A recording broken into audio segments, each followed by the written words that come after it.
Actually,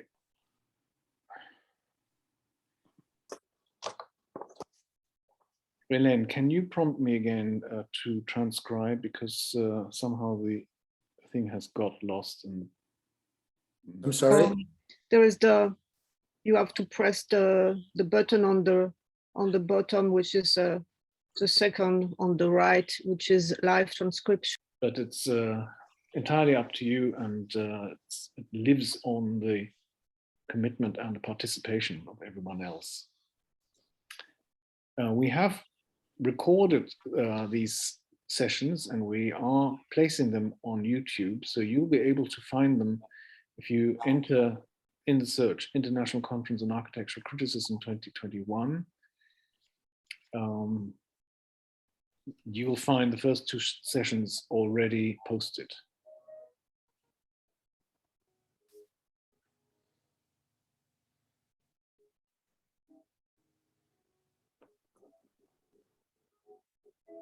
We began last weekend with the keynote lectures by Kenneth Frampton and Xiangning, and we're concluding this today and tomorrow with Philippa Tumuweni from South Africa.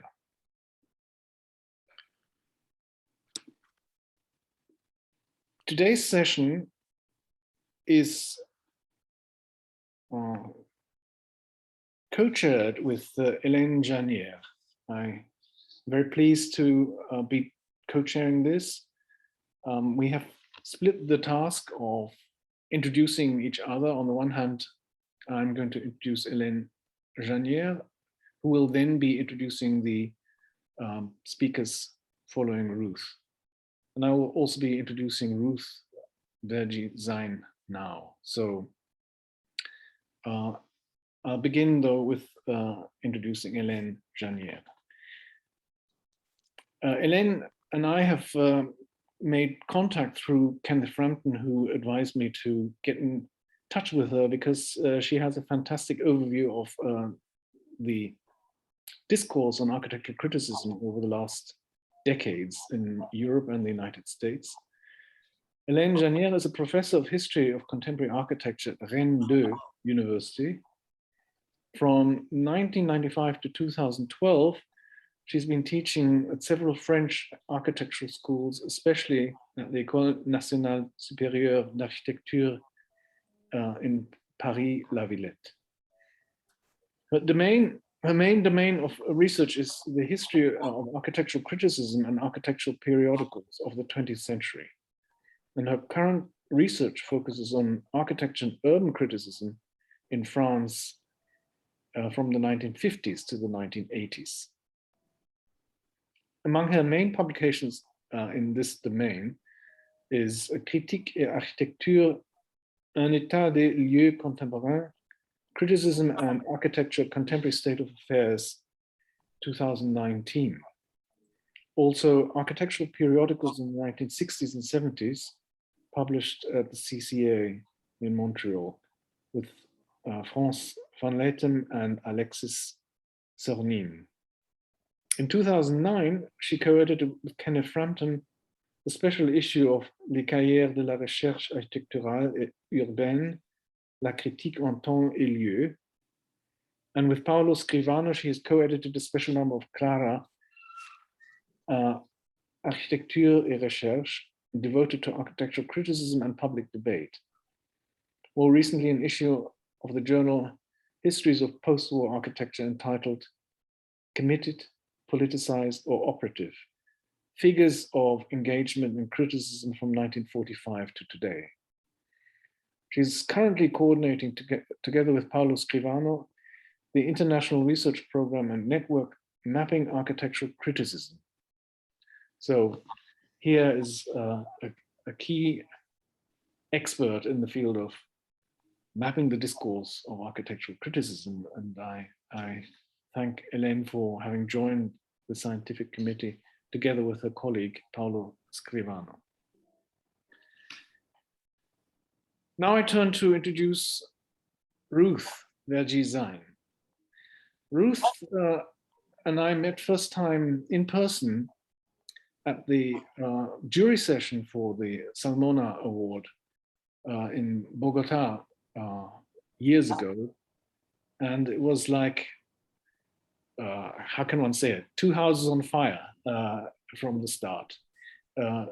We had a very lively debate also with Luis Noel Gras. It was a fantastic, very open discussion. And Ruth has studied architecture at the faculty of the University of Sao Paulo in Brazil, 1977. She completed that and took a PhD in theory, history, and critique in 2005, for which she received the prize for the best thesis in 2006. Ruth is a professor of modern and contemporary architecture and design at the Mackenzie Presbyterian University in Sao Paulo, has been there since 1997. She's been a member of Docomomo, the Society of Architectural Historians, the European Architectural History Network, and CICA. She has edited the journal Projeto for 13 years, from 1983 to 1996, and was a former member of the editorial board of Architectural Histories Journal. She's a member of the editorial board of En Blanco and Arquitectos, Vitruvius. She's a frequent member, a contributor to Brazilian and Ibero-American magazines, and she's participated in many seminars, given lectures all over the world. She has written countless numbers of articles on architecture, over 10 books, and the most recent one, Critical Readings, has received the Bruno Zevi Award from CICA 2020. So I warmly welcome Ruth Verde, and I give the floor to you. Thank you very much, Wilfried. And I'm beginning by sharing my, oh, I can share. Oh, yes, I can share. Let me share my presentation.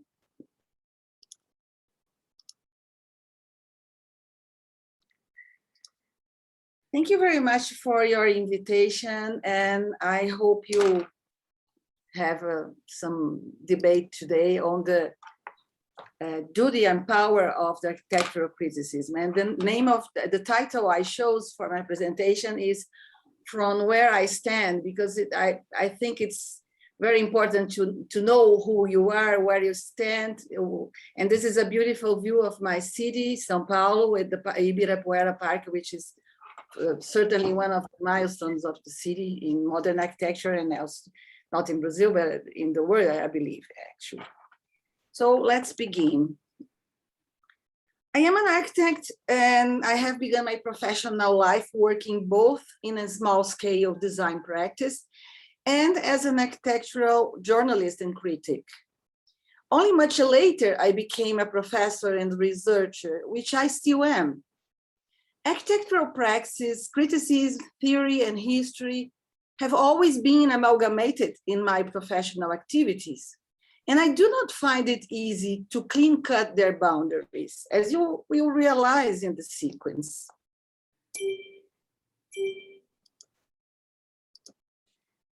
Today, I'm going to propose a bold hypothesis in 3 points.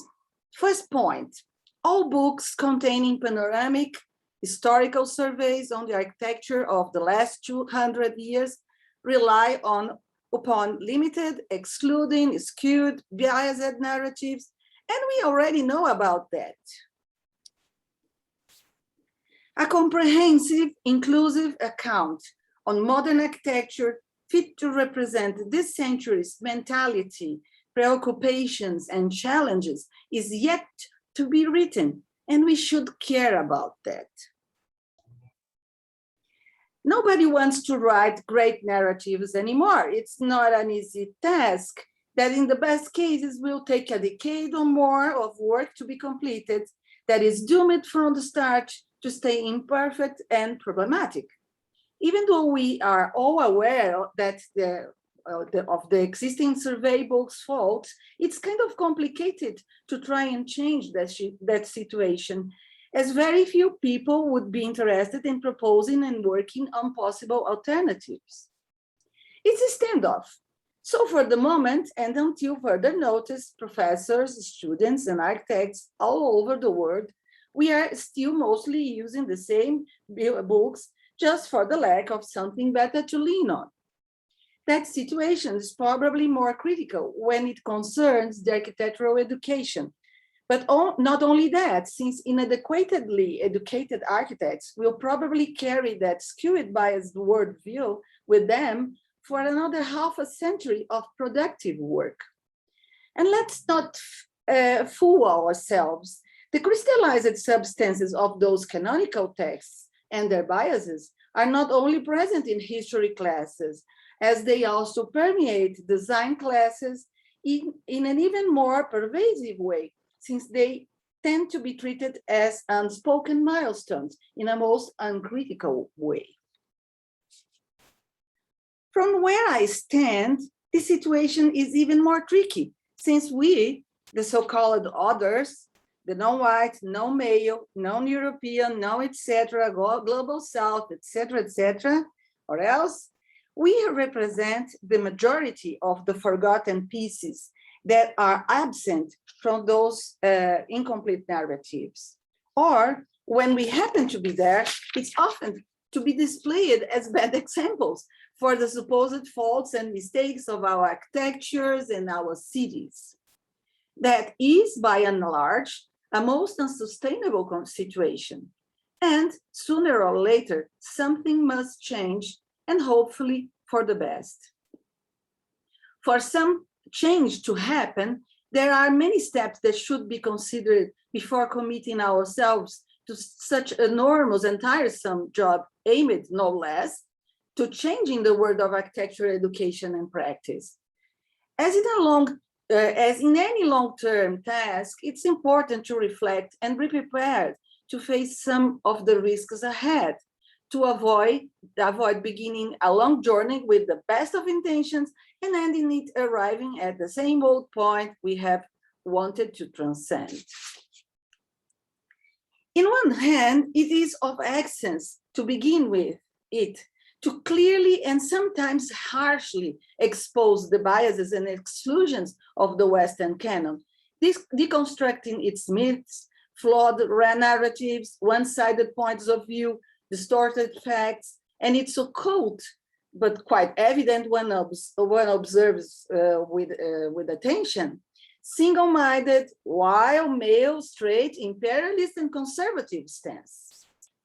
On the other hand, let's be careful and do not hastily discard all the accumulated knowledge gathered along the last century on the modern architecture history, which, despite its relatively recent manufacture, is very disseminated, conforming a most important tradition too. For there is no point in repeating the avant-garde illusion of discarding the past and trying to invent the word anew every other Monday morning. We must move forward, but for the moment and for a little while, this past historiographic tradition and its books are so present that they cannot be fully avoided, much less eliminated in a coup de grâce. We must learn how to keep living with those books, and we'll probably still be using them for a while. But we do not have to keep accepting them as an unquestionable package in a blindfold, naive way. That leads to my third point. Criticism has had and will keep on having a fundamental role in the task ahead. Criticism is of fundamental importance to feed and to sustain the efforts to properly criticize the existing canonical books that will still be in use for a little while we, or probably not me, but the next generation of architects and architectural historians, while we commit to the effort of building new comprehensive surveys that will be needed in the education of future generations of architects. That is, if we finally realize that such kind of literature, the all-encompassing panoramic survey, is what is best for the architectural education and practice. Let's also be open to the possibility that perhaps other alternatives may come to be asserted as more suitable for that endeavor. You may or you may not be asking yourselves why I am speaking about architectural history in a Congress of Architectural Critics. But is there actually a clear-cut distinction between them? Or if there is, how do we distinguish one domain from the other? I need you to follow my argument for a little while before I can better explain my position on that question. And to do that, I will ask the guidance of tradition, of my particular tradition.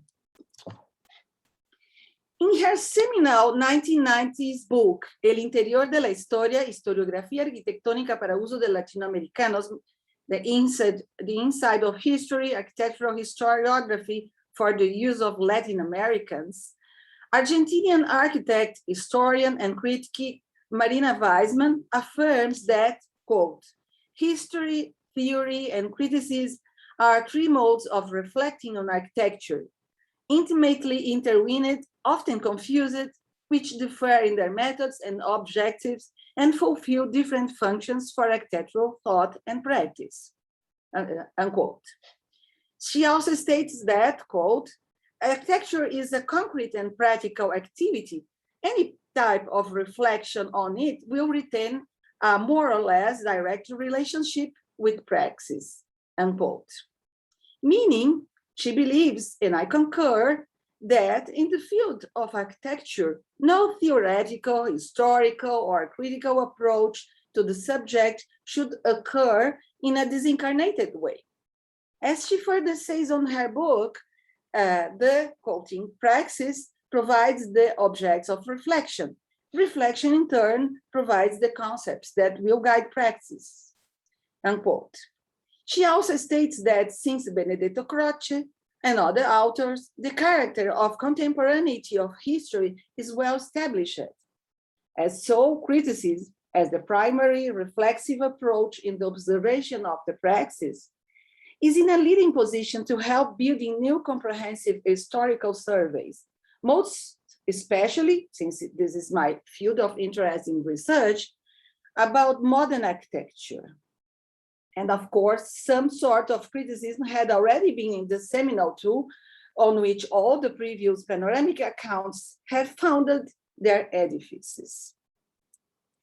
I will never get tired of praising the work and deeds of Marina Weisman, whom I considered as a mentor, whose texts I have first known by reading her articles and books as a student, then by the privilege of a warm friendship, despite our distances in space and time.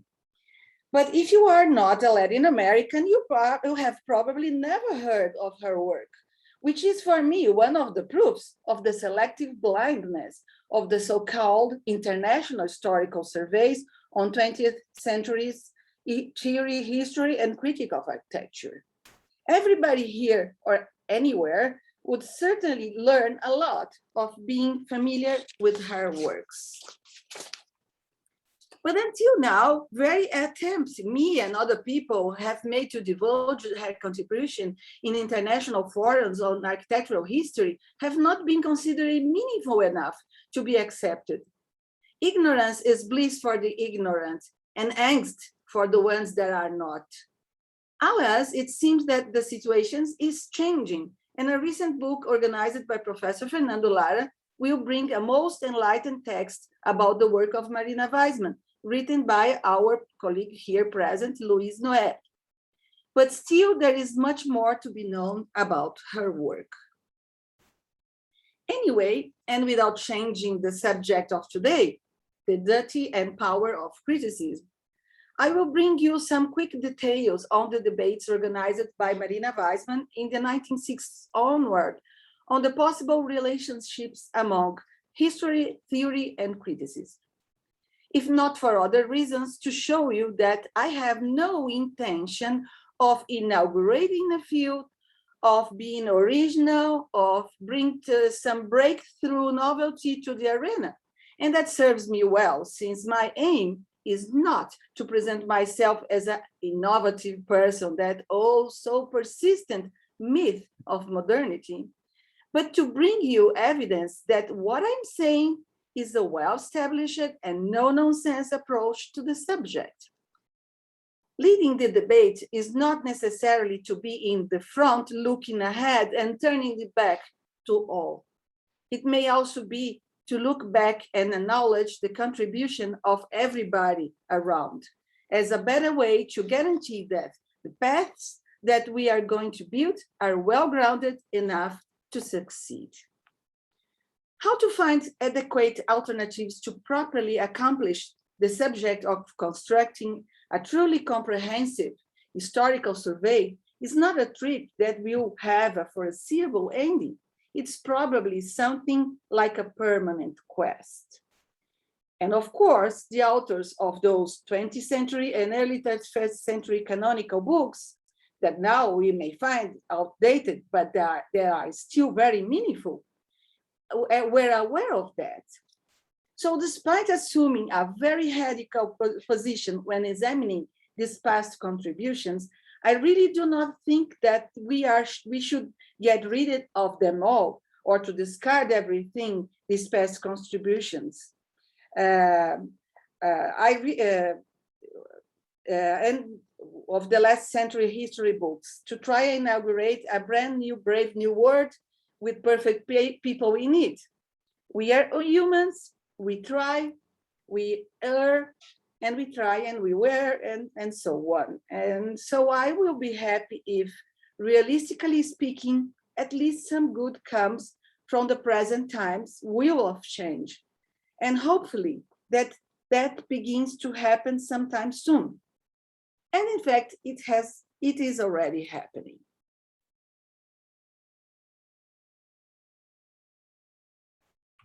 Back again to Marina Weissman and the group of architects, professors, and historians that organized some very meaningful debates in the 1960s in Argentina by the Inter-University Institute of History of Architecture, founded in the mid-1950s by Italian architect living in Argentina, Enrico Tedeschi, by Francisco Bullrich, that would author the first Latin American panoramic survey on Latin American architecture written by a Latin American, and by Marina Weissman, all of them by that moment professors at the University of Tucumán.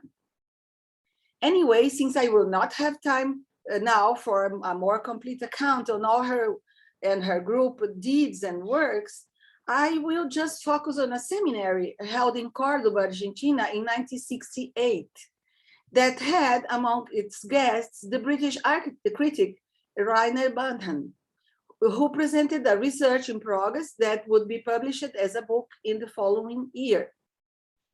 By the accounts of this event by Weissman and others, on that occasion, Banhan stated that the critic's role was to observe reality, find the interesting architectural facts, and attract the general attention to them. Afterwards, mentioning that talk in her book, Marina explains that in this first moment of acknowledgement of something new or unknown, it is of necessity to momentarily suspending judgment until our comprehension expands and renders it possible to define some new parameters able to illuminate the significant structure of those phenomena. Then Marina complements and follows this idea to its logical conclusions.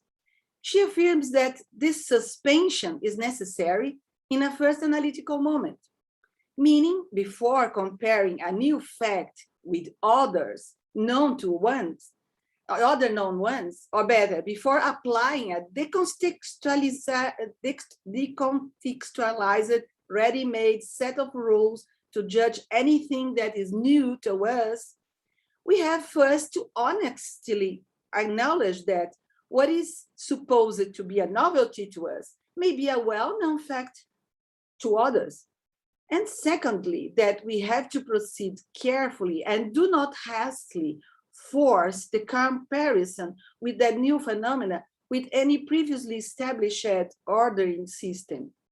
If not for some other reason, because any previous external guideline of values had been established elsewhere, ignoring the existence of those new facts, and therefore is a sort of inappropriate to evaluate them. Well, that seems quite obvious, isn't it? But I could give you hundreds of examples of how Latin American modern cities were judged in canonical history books, where they care to refer to them at all, as not proper cities, or something like that, since their construction and development had not followed the same rules as those distilled by examining and then universalizing the experience of European cities. Brasilia would be the most notorious case, and it keeps being addressed even today with the smoky lenses blurred by lots of a priori prejudices born from misleading and mistaken information about it, and from external scales of measurements that were not created to understand it. So, first step is suspending judgment and examining the things themselves by themselves.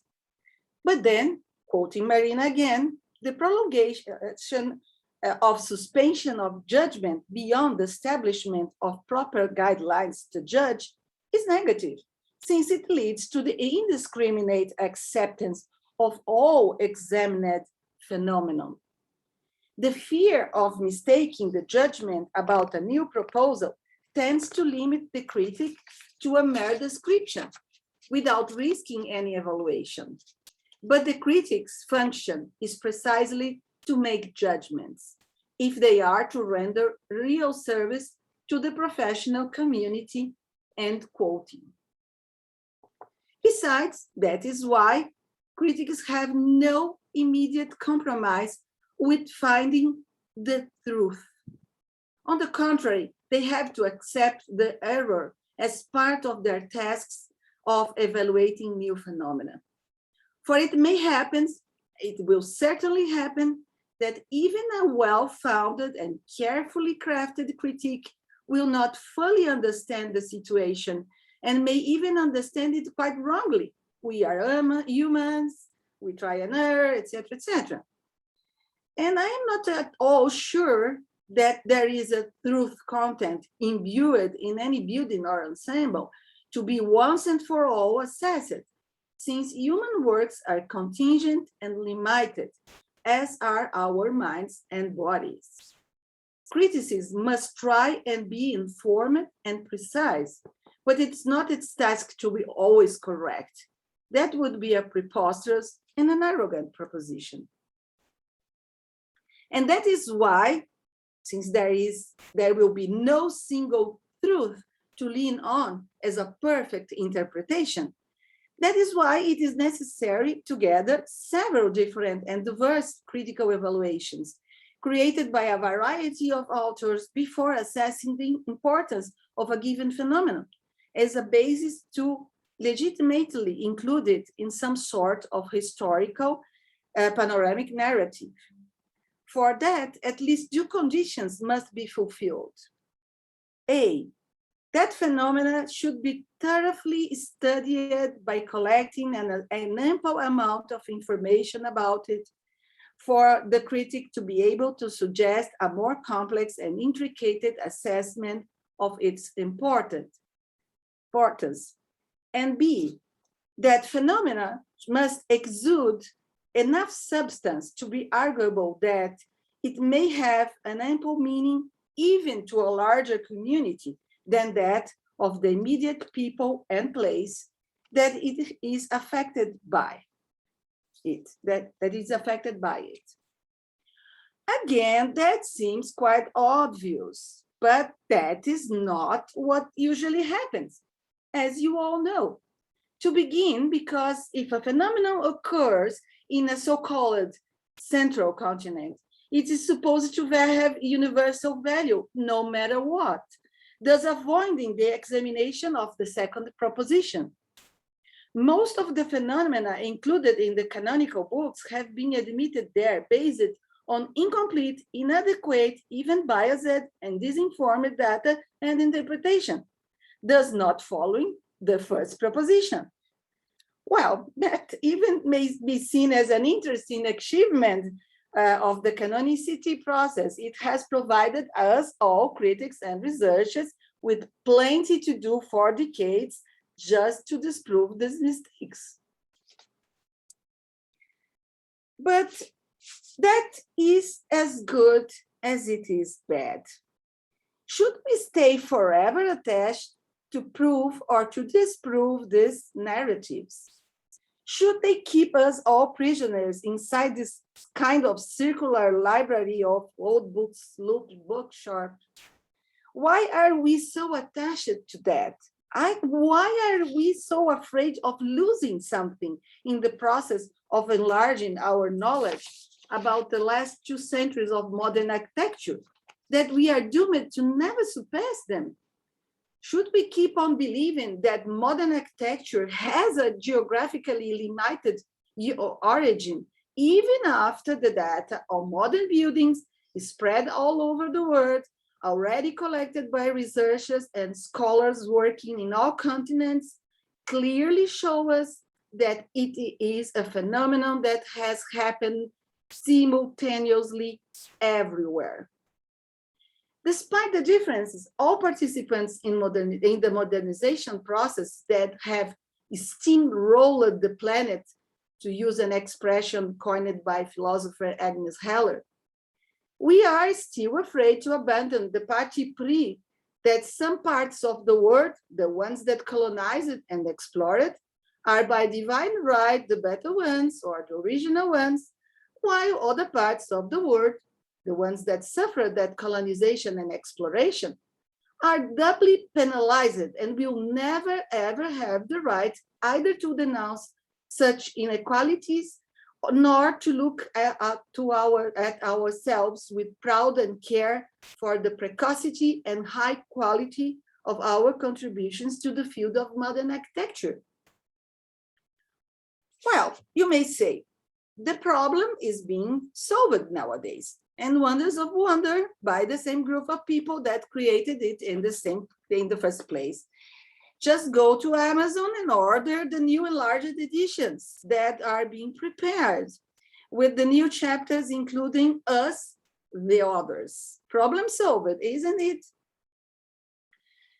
Well, from where I stand here in the background of the planet, or better, from where I have been put stay by the status quo, along with Marina Weisman, and also many other colleagues of previous and recent generations, what I do see is quite a different show. Yes, there is already lots of information about the so-called world architecture that have been painstakingly collected and organized by countless people situated all over the world, doing primary research almost without funds, fueled by idealistic drives. And yes, this important new information is in the process of being cannibalized and reduced into conformity by the same authors and their canonical books. From where I stand, what I see is that all our collective hard work is in the process of being impudently appropriated once again, and that in a few years, we may even be accused of plagiarism, since nobody will believe that a Sudaka woman was the primary source of that information or interpretation, and not the prestigious professor that writes about her country's architecture, despite his absolute previous ignorance about it until now. So no, the problem is not being solved, far from it. This sort of expanded revisions of the same old accounts may be seen as benign, and perhaps up to a certain point they are. But they are not at all a meaningful step into the path of change, the change that I'm claiming here to be necessary. But it is from the dominion of that pseudo change that a recurrent question has been born, one that has already made its appearance in this Congress as well. A question that tends to be blurted when someone is talking about the establishment efforts to keep alive what is actually dying. The question is, what should I exclude in order to include? And after enunciating this question, the person look at you with pity in their eyes for the ordeal that us, the others, are deviously making they suffer to accommodate poor us. Well, if there is a fake question on the subject, that is probably it. The question is fake because it implies, subtly but powerfully, that there is one and only one way to tell the story, the history. Ask the professional historians, they will tell you there is not. This question implies that the established canonical way of narrating the history of modern architecture put up in the last century is forever good for unquestionable reasons, reasons that are never completely elucidated, or the contradictions of that position will be rendered evident. This question implies that with the support of their unproven belief that there is only one and right way to tell the story, they are thus absolved of any fault procedure in its making. In fact, they never acknowledge that there is any fault at all. And finally, that question is implies that in order not to lose anything of such unquestionable structure, it will be enough just to give us all, the others, some minor superficial subchapter in the back of the book, but only in the edition that is meant to be published in our language or region.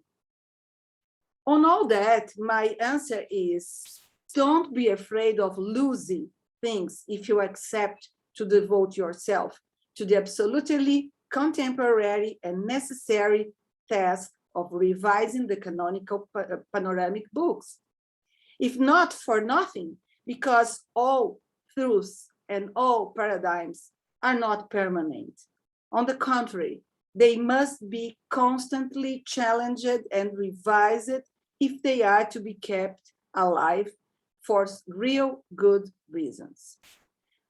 The good news is, including excluding situations tend to be a cyclical process, and someday not only all things will have their 15 minutes of fame, but also their 15 years of neglect, and then a comeback, and so on and so forth. Anyway, and as I said before, it is not at all my intention to tear down idol statues. Rage is the consequence of feeling impotent to change things. But I am such an optimistic person that I still believe that change is possible. It is necessary. It will happen. And that criticism is and will always be a fundamental tool to that effort. Here, I have exercised some of the first steps I recommended above, the harsh critic. Elsewhere, I am working on the constructive task of putting up some other possibilities to pave the path of the change. I am beginning by cleaning my own house, examining the crystallized narratives on Brazilian modern architecture, which is a very interesting case that, of course, I know quite well, and will be the subject of my new book that will be launched very soon. And that is why, because I'm also facing the challenge of changes, that I'm realizing that perhaps the process of canonization is quite inevitable, at least for the moment, and perhaps always. That eliminating any sort of canon may be an impossible task, doomed to failure, since the establishment and propagation of a canon may be an inevitable and or recurrent tool among practice-based research and professional fields, as for example, architecture. So for now, the immediate goal is at least to promote a more general awareness of the prevailing canon limitations, and in this sense, it's not so bad to promote its extension, which of course, from a purely pragmatic point of view, is better than nothing. But the real goal is to stimulate the modification and finally the renovation of the canon or canons. If the canonization process is inevitable, it does not mean it has to occur in a blind way. You are probably familiar with the work of another Argentine architect and critic, Juan Pablo Bonta, since his work has been published in the lingua franca English. As a matter of fact, he was already working as a professor abroad when Marina Weissman invited him to contribute to the publication of Summarius number 5, which you see in the screen, dedicated to architecture and critique, that she edited and also included original texts by Rainer Banhan, Bruno Zevi, Renato De Fusco, and, as she said, one of the most prominent critics of the new generation, namely Manfredo Tafuri, along with Marina Weissman's own article on the subject. She opened the publication by saying that, and I quote, "There is no doubt that our knowledge and opinions on the architecture of the past and present are guided by the writings of critics and historians, who in turn interpret historical reality based on the basic codes provided by the society of their time, to which they add the characteristics of their own personality. In order for this orientation not to become a simple imposition, it is necessary for the reader to assume a critical position upon the contents of their messages. And for that, it will be very useful to become aware of the codes handled by the issuer." End quote. In his essay in this publication, the Summarius number 5 publication, Bonta argued that despite the widespread idea that we should first and foremost look at the buildings, not on what has been said about them, actually, writings are also a striking part of the reality, especially when the task at hand is to assess the importance and significance of a building. As he says, quoting, "The paradigm according to which the direct experience of the work of art or architecture surpasses the immediate experience offered by criticism is arbitrary and limiting. It ignores an important part of the conditions in which architectural and artistic culture develops." End quoting. He then proposes a most interesting model on how the canons, or more precisely, the canonical interpretations, are born, developed, crystallized, and surpassed until a new interpretative wave replaces the former established canons and devises new ones. For that to happen, as Bonta states, criticism will always have a most fundamental role, and I quote, "The proposed models depart from the traditional paradigm insofar as it recognizes critique as a fundamental participant in the process, not only in the propagation, but also in the generation of architectural culture. The model assigns to verbal articulation or the written word a gravitas that traditional approaches, especially those of architects themselves, deny." To finish this lecture, I will come back to my point 3. Criticism has had and will keep on having a fundamental role in the task ahead. Criticism is of fundamental importance to feed and sustain the efforts both to properly criticize the existing canonical books that will still be in use for a while we commit to the effort of building the new comprehensive surveys that will be needed in the education of future generations of architects. I hope you'd be inspired to contribute to that challenge. Thank you very much. Thank you, Ruth. Thank you for a very broad and very, in parts, controversial contribution. I see 3, 4, 5. I see one raised hand and many applauses. Elias, you have a question, please. I'm sorry, I think it was Chantel before me. I can be second. No, I can only see one raised hand. Okay, fine. Thank you. Thank you very much for this lecture, Ruth. Here we are again for a second week. And I think what you talked about is a very commendable and much needed project, something I would entirely endorse and support. One concern I have and a question towards you is the extent to which such a critical history that would be inclusive, and where would it stop? I'm not asking the fake question that you mentioned, what do we exclude in order to include, but how far do we go with inclusion? For example, would such a history include Edwin Lutyens and Sedat El-Dem?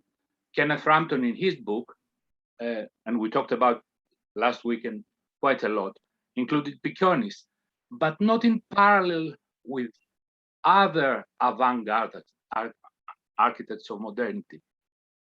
He included in the last chapter critical regionalism, along with more contemporary architects, and that needed his own prism on critical regionalism. So to end this observation and question towards you is, for this commendable project, we will need new critical concepts, new viewpoints, which will filter again 20th century projects through a new prism. We all know what you mentioned, Juan Pablo Bonta's book and the case of the Barcelona Pavilion. We know how Aalto's buildings have been left out of histories of modern architecture and then entered them again. So it's going to be, if not Frampton's critical history, your project, the one you're suggesting, a critically selective history. I find it hard to see how it can be an inclusive history. I think Tokomomo is doing that already. Thank you, Elias. Ruth, and then a question from Chantel Blakely. Well, sometimes there are very easy solutions. You just don't name your book a universal modern architecture. That's it. It's modern architecture from Europe. It's okay, no problem. Modern architecture from, I don't know where. But what bothers me is that all these books are, they do what, I like Agnes Heller a lot. It's one of the philosophers I do keep on reading and reading. I don't understand much of what she says. It's very complicated, but I try. And she distinguished the idea of generalization from the universalization. So, and she proposes the idea that we have to work on a generalized view, not an universal view, because the universal view means that there is one and only one kind of man, not women, man, in the world. And this is it's not enough. We don't like that anymore. So I don't have the answer to you, Elias, that how are we going to do that? I wish I had. I will sell it for $1 million. No, I don't have the answer. This is a collective endeavor. But if it begins by not putting universal views in the cover, I will be happy. Thank you, Ruth. Thank you for your answer. William, let me turn to Chantel, who had his hand raised, and then you. Okay, yeah, sure. Chantel Blakely. Hi, and thank you for your illuminating talk, which introduced me to many voices that I've never heard of before. And I look forward to trying to read Marina Weissman.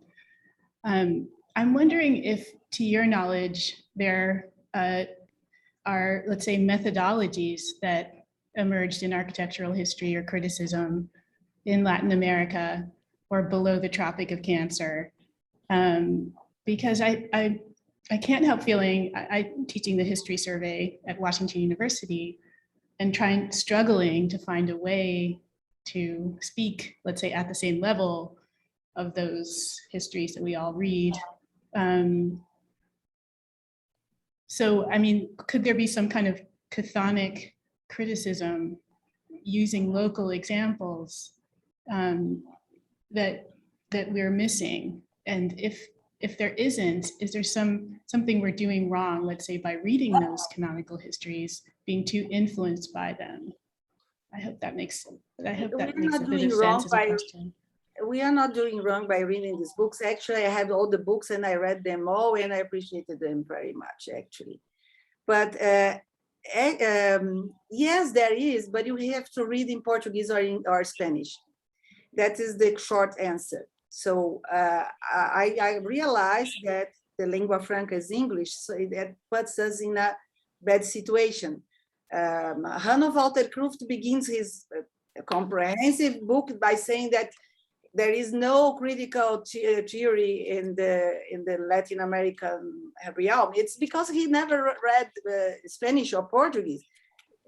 He went as far as Italian, and that's it. So if he had read, he would know that there is. Yes, of course there is. And I speak something about that in some of my books and my texts, and then they will be quoted in the publication of the book. Thank you, Ruth. William, and then Anna. Yes, hello everybody. As I'm one of the guilty parties, apparently, of writing a canonical book, let me say this. First of all, that years and years ago, in 1981, in the Journal of Society of Architecture Historians, and I took apart Manfredo Tafuri and Kenneth Frampton for their Occidental bias, the lack of interest in the developing world, and so on and so forth. I was just finishing up the first edition of my book, Modern Architecture Since 1900, which, as far as I know, was one of the first books to include India, to include problems of dissemination in Asia.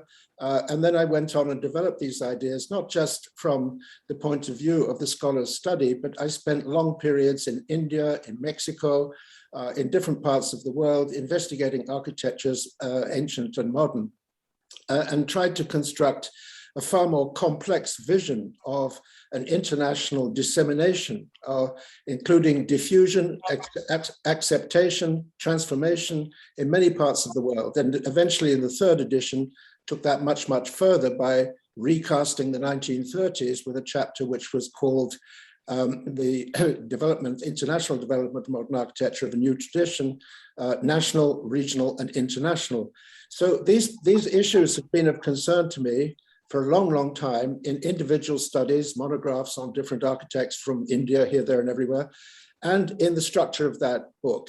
The last edition was published in '96, and I'd love to do another one, but the points are all taken. I mean, it's really, but I don't want to be lumped together. The historical models that I was using, the theoretical underpinnings, were very, very different from, say, Frampton or Tafuri or Gideon, who I also criticized very, very strongly.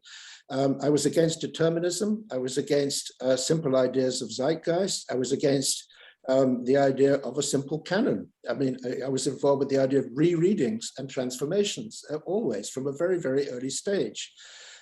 So perhaps I should be more explicit somewhere about the methods. I never really went in for showing off one's methods as a historian, but the book is there. But then there's something else, which is the individual presence of the work of architecture, which is never just territorial.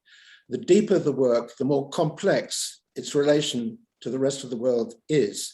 And one of the very, very first critical pieces I wrote against postmodernism was in Perspective 20, which was called Authenticity, Abstraction and the Ancient Sense, Louis Kahn and Le Corbusier's Parliaments. And what that was attempting to show was the huge complexity of the reading of different traditions, East, West, within the body of these modern works, and then later books on Doshi and so forth. So really, this issue of trying to sort of territorialize and monolithically treat a canon I think is a little rhetorical, if I may say so. And I certainly, it's very, very foreign to the way that I've constructed history, but I don't want to kind of dominate I could go on for an hour about this. I just wanted to put in a little bit of, let's say, of caution, including Latin America and Mexico. I mean, for heaven's sake, I mean, read that book. It was one of the first to deal seriously with González de Leon, with Barragán. William, enough said. Your point is well made, and I think Ruth. Let me answer first. I'm not sure you remember me, William, but we met in France, and you visit São Paulo with us, with me driving. Lovely. So I think that's why your book is my reference, is not the other ones. Thank you. But still, I can show it's written all about, but sometimes I do debate with you in the pages, because sometimes the information is not there. Brazil is not there as much as it would be. I'm not saying that, and as I said, I'm not saying that all books are the same, all authors are the same. I'm just saying that something must be done. Yeah. And of course it's rhetorical because it's a lecture, but my research is, well, it's more serious than, and it's going, I believe it in a very thoroughly way. Of course. Thank you for being here. No, I'm the most self-critical person imaginable. To me, history is a working hypothesis, which you have to go on correcting according to evidence. And there's a lot more. I don't know if I ever have the chance to write a 4th edition. This is part of the problem of publishing today, but maybe I should write a very different kind of thing of morsels, which try to establish a better critical map or a better historical map. But I'm with you 100%. And of course, there's lots of marvelous new work which comes up.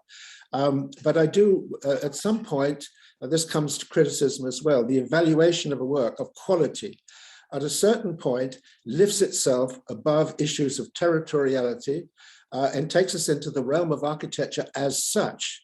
And that, of course, is an ideological statement. But one of the things we have to be involved in is the assessment of architectural quality, which must be something, I always say this in all the pieces I write, whether it's polemical ones or whether it was El Croquis or whatever. First of all, careful experience of the work itself, not referred opinion, absorption, understanding the intentions, the complexity of the situation. Then you make a judgment. But this goes way, way beyond issues of anchoring things in canonical histories. The point is well taken by everybody, and I'm having my eye on the clock. Okay, so 2 more colleagues who would like to ask questions or make comments. This is a fundamental issue in architectural historiography and the role criticism plays. I think we should devote this, after we've heard the other 4 presentations, and devote our time to discussing this more fundamentally in the roundtable discussion. So please stay with us, William, and join us at the end. Anna, you were next, and then Fernando Diez. Thank you, and I wish to greet Ruth for this provocative lecture. I enjoy very much. Obrigada, Ruth. And I would like as well to thank Wilfried, because I always, or perhaps now, I remember once again the role you had when you were, like in the photo you put yourself in this platform, when you were a quite young boy and you were in AA and making the 9H. And this was a fundamental magazine to bring in English speaking some of the well-known things. This was really fantastic. But to be quickly, because I know we are over time, I would like just to say, and I thank Elias to make a reference to Docomomo, and this is true, and some of us, we also are in the Docomomo network. And in fact, during the last decade, I would say 12 years, there was a great effort just great, but very pleased and very nice effort, I would say, you know, to bring, in fact, other places in the world. Nowadays, the Docomomo journal is in open source, so you have 25 numbers of the journal in English, and I think this will start to make a little bit of a difference. Of course, we are talking about conservation, but we are talking about criticism. It's a little bit these three different steps that Marina Weisman was referring. But just to say that I believe that nowadays there's in fact a kind of a global knowledge provider is growing. And just to finalize, in makeup, I remember very recently we create and we launched the Docomomo Rehabilitation Award, and we had a terrible question, and Horacio Torrent is with us and he was part of the jury, and it was a terrible problem because to give an award for the best conservation, I'm going to use a Latin word, rehabilitation, that I know that in English speaking it's not the same for us as rehabilitation.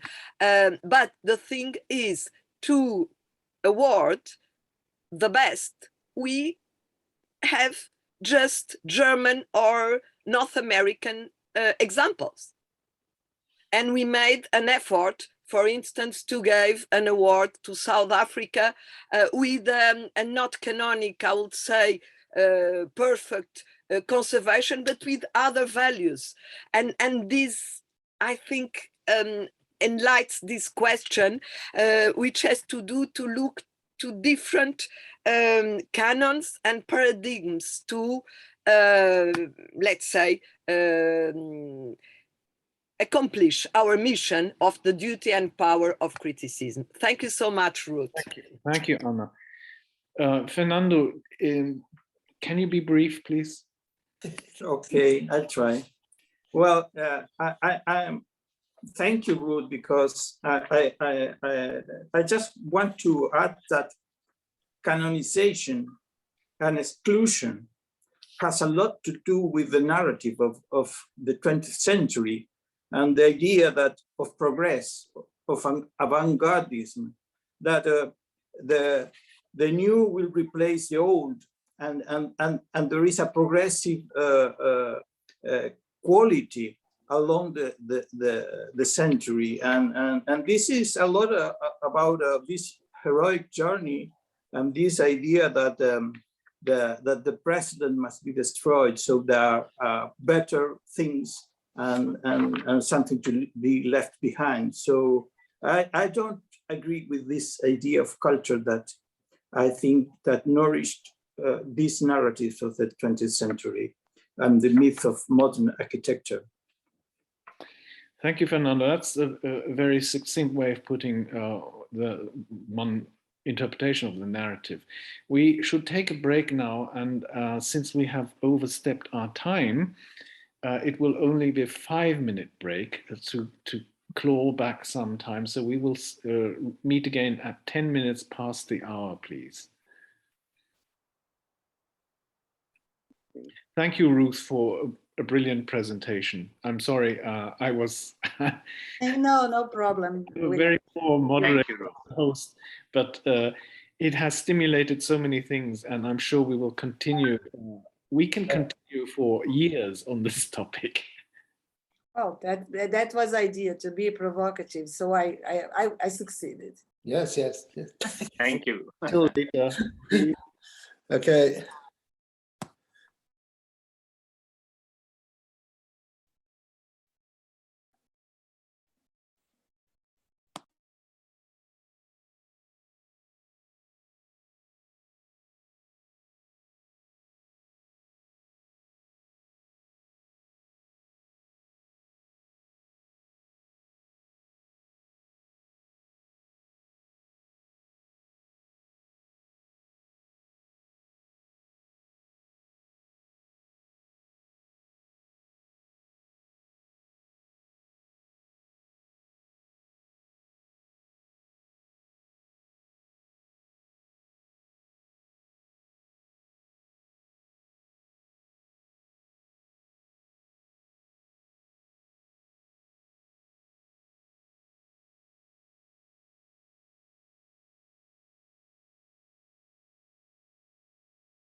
Hi, Hélène.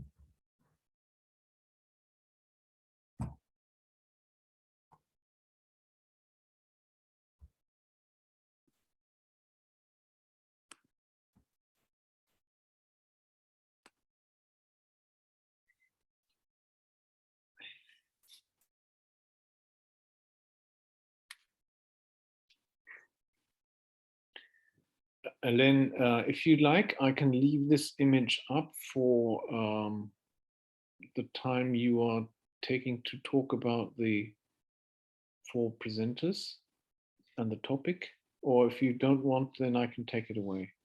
No, it's okay with the image. I think it's good to have the overview.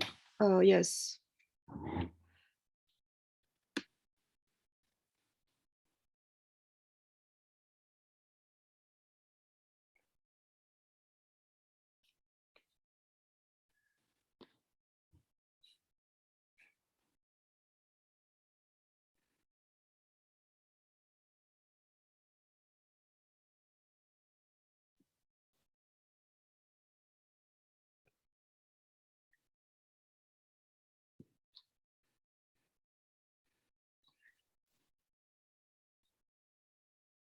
So let's resume, and Hélène Jannière, you have the floor as the co-chair of this session.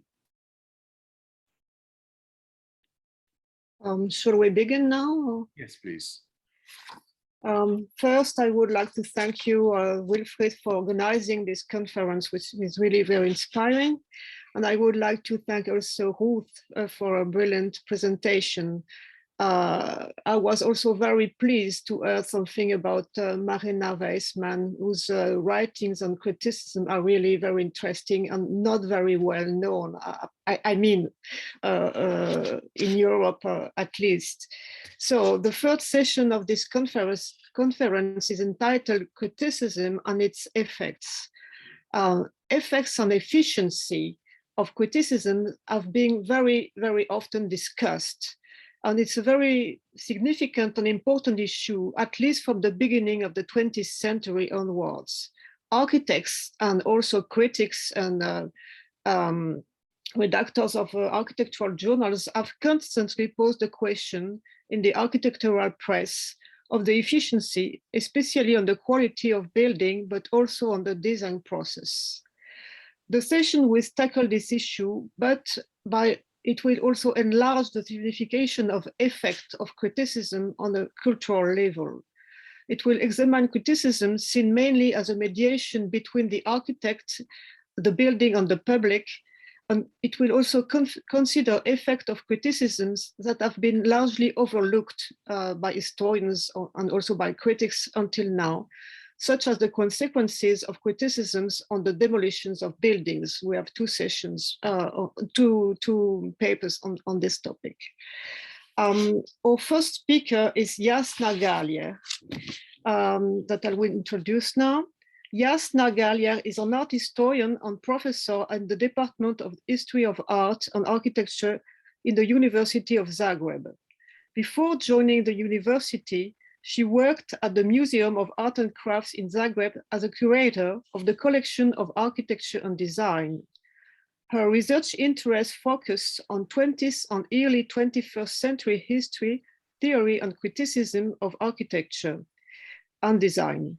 She's interested especially in transfers and mediations of ideas, ideologies, and discourses in the context of cultural history from the early 50s to the end of the 70s.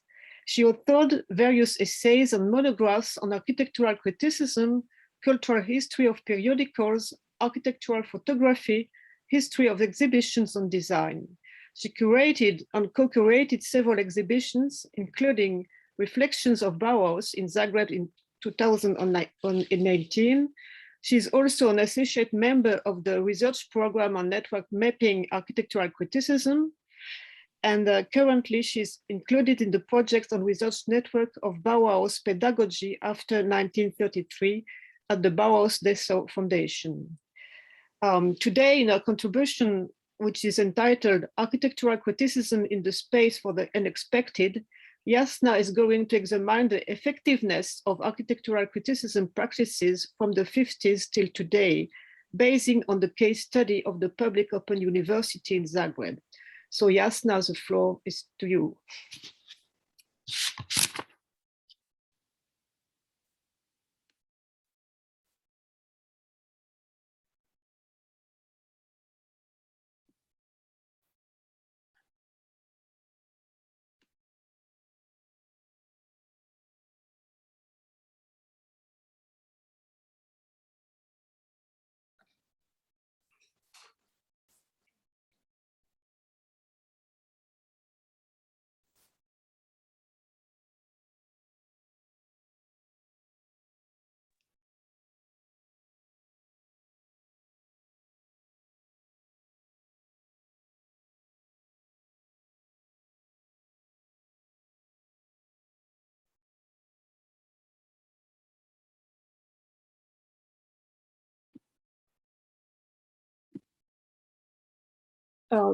Could you unmute your, okay.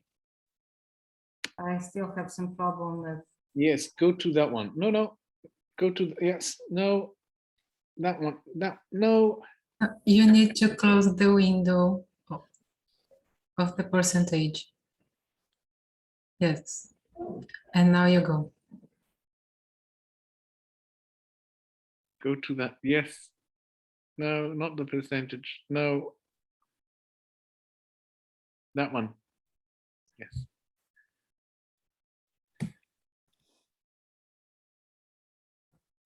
Thank you very much for this introduction, and excuse me for my stressing. Today I'm going to talk about architectural criticism mediating role between architects and its audiences, particularly focused on the analysis of one building. In the age of star architecture, it could be a bit controversial, but I'm still in the case of the socialist Yugoslavia and the somewhat conflicting visions about this state, the case study may seem even more confusing.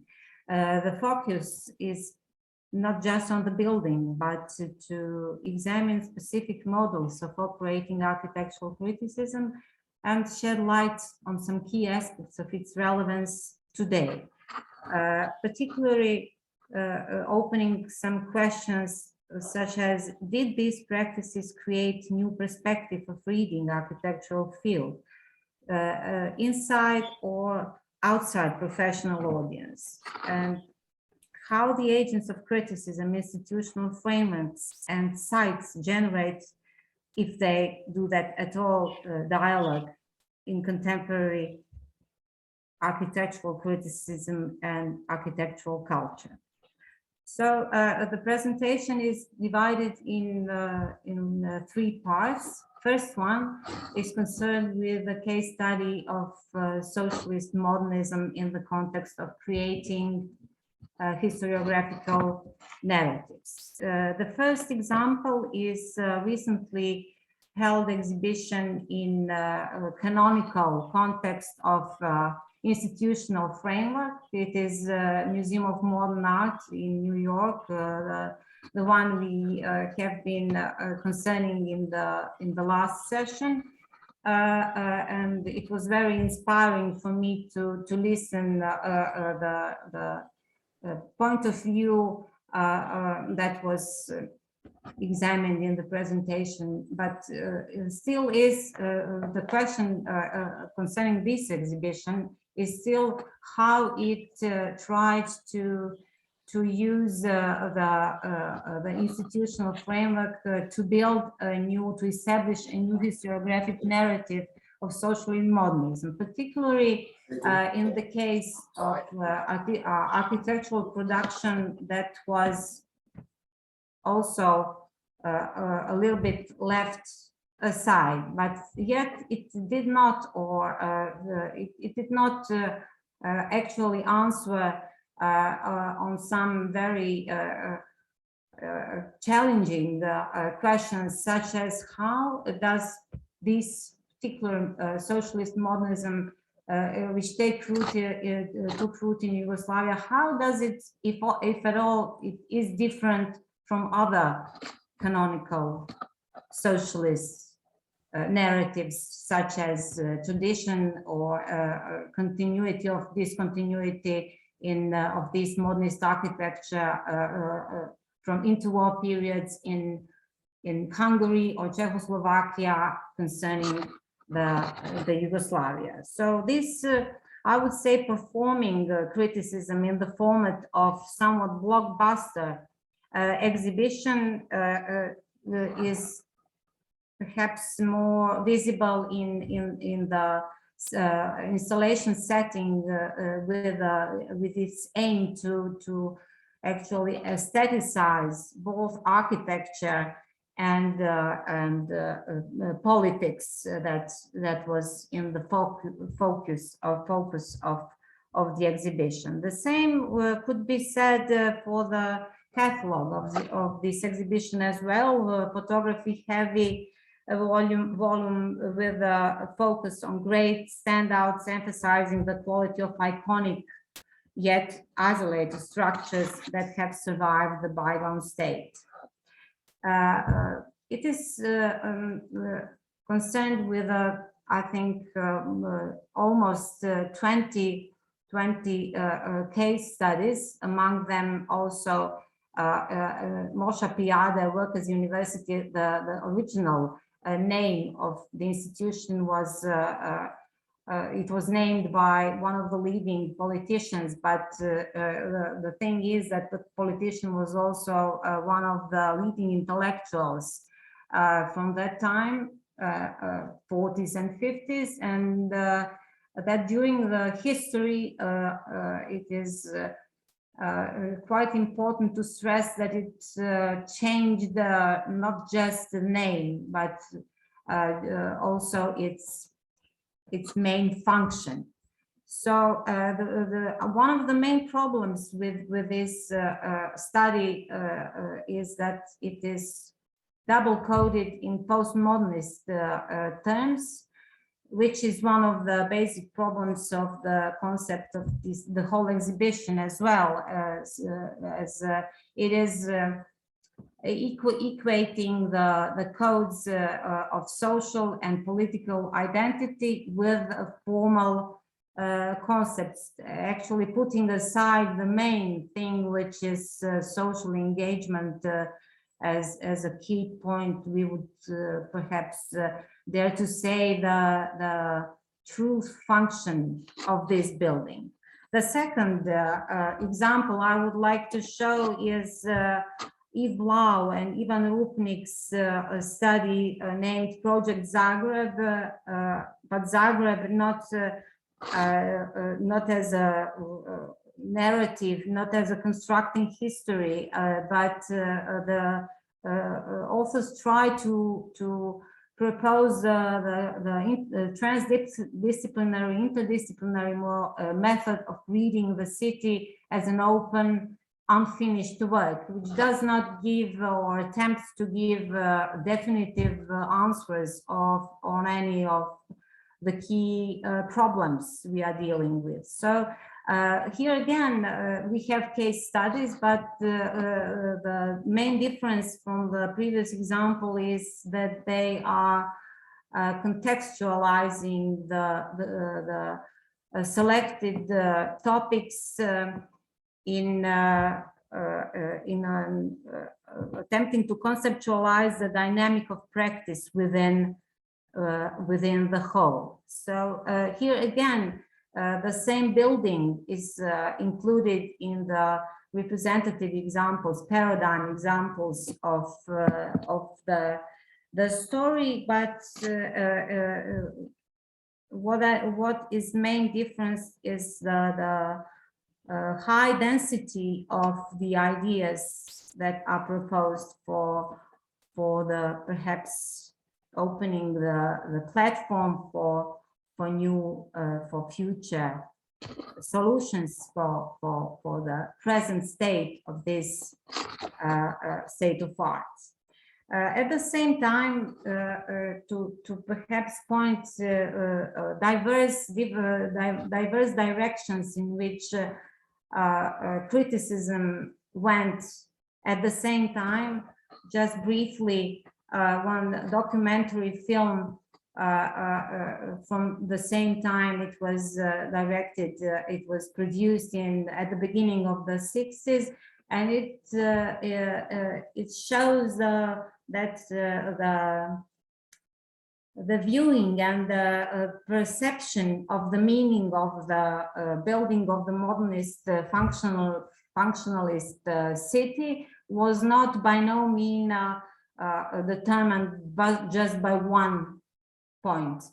So at the same time, this documentary shows and points that at the same time one old, we would say, or not just peripheral rural, half-rural town was demolished to give place to the new vision, but also the great part of identity was disappearing at the same time.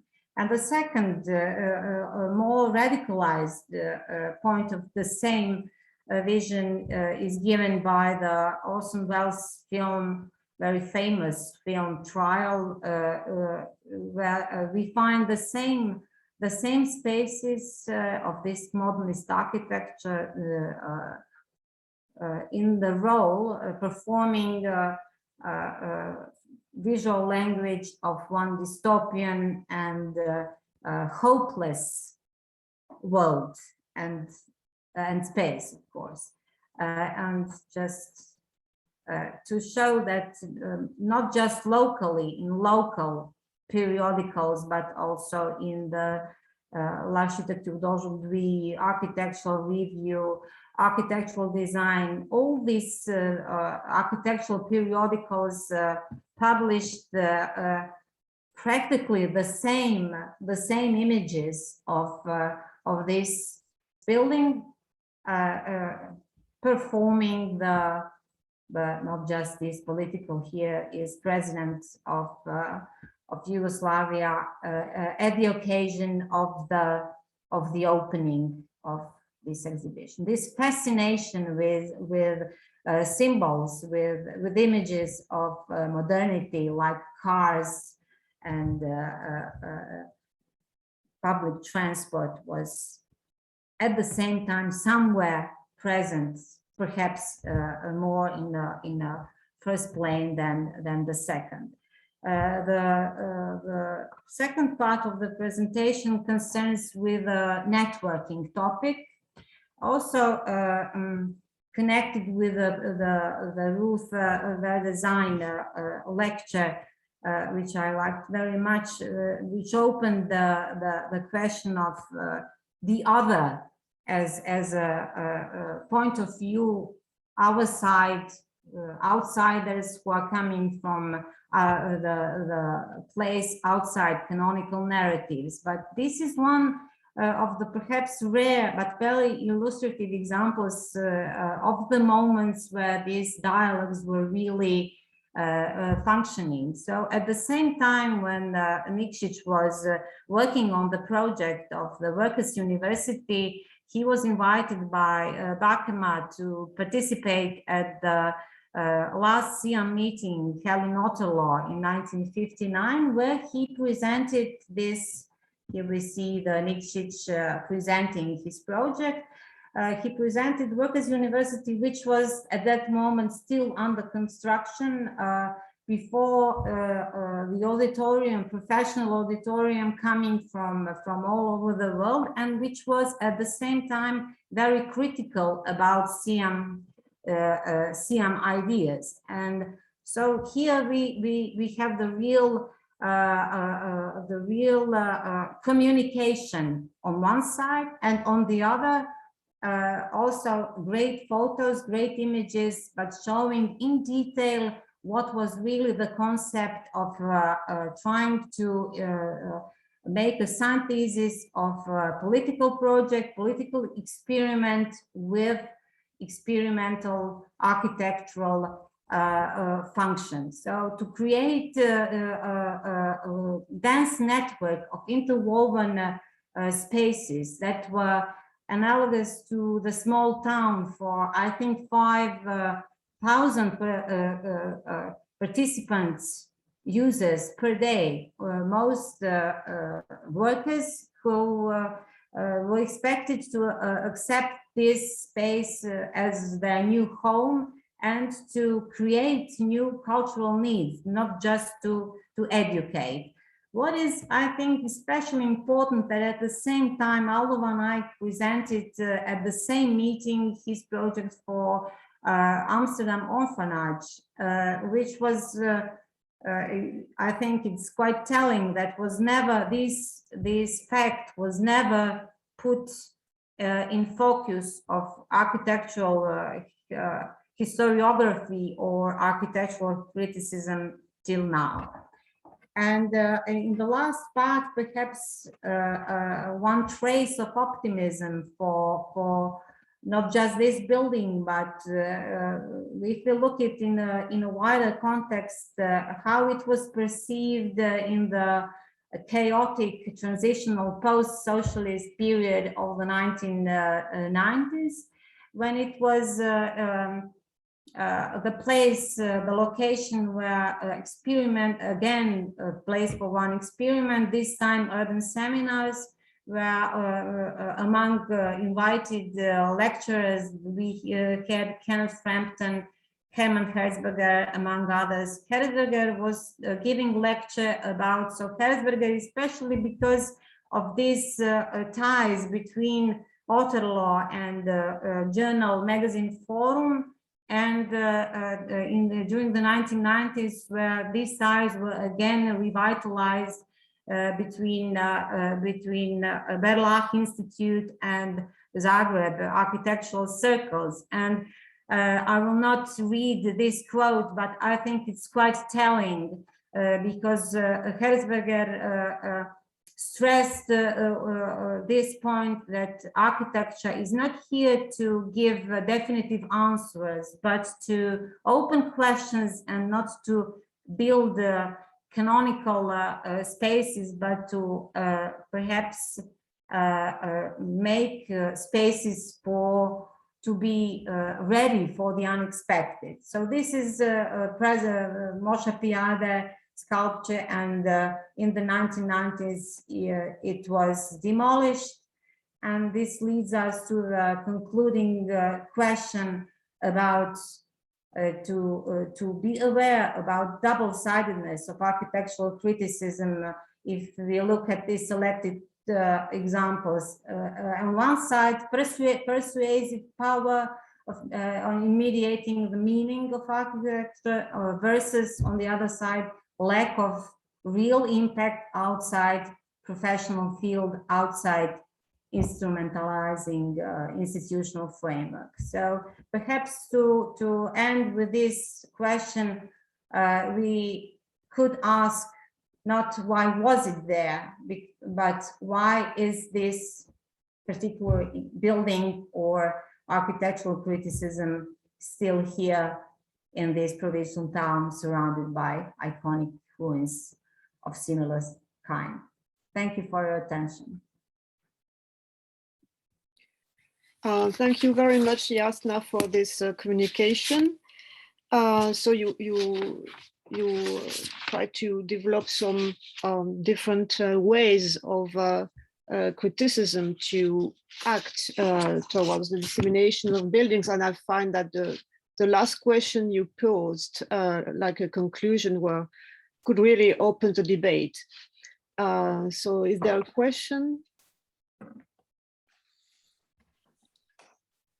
Yes, please, William Curtis. Yes, thank you. I very much appreciated this intervention for any number of reasons, Jasna.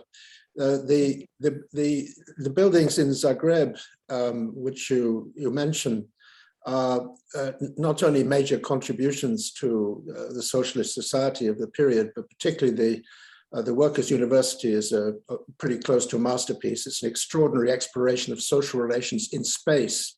And I think that another feature which you would know a great deal more about is the importance of a tradition of abstract art in Yugoslavia, particularly in Croatia, which helped to inform the attitudes towards the dynamics of that pinwheel plan, the interrelations. It's a wonderful diagram of social relations.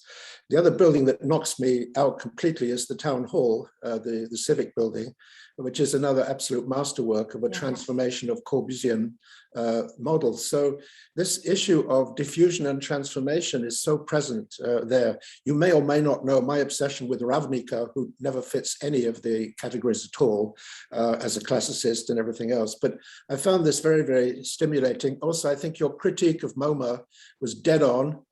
MoMA needs constantly critiquing. We'll see what they come up with as a kind of mishmash on India. They're so keen to show that they're catching up and how virtuous it all is, you know. But anyway, it was very much appreciated what you had to say, and also the openness of the text of a work. We're in great danger also forgetting the collapse of the ideological systems that created these architectures and pretending somehow they all exist in a neutral universal space that is sort of post the falling of the wall or pre, you know, globalization. This whole globalization thing is really turning into a pest of simple-minded thinking. But thank you very much for a stimulating presentation. Thank you. I'm really very grateful for this comment, and it makes me a bit more encouraged to go further. Go. Thank you. Thank you. Sure. No, wonderful. Thank you.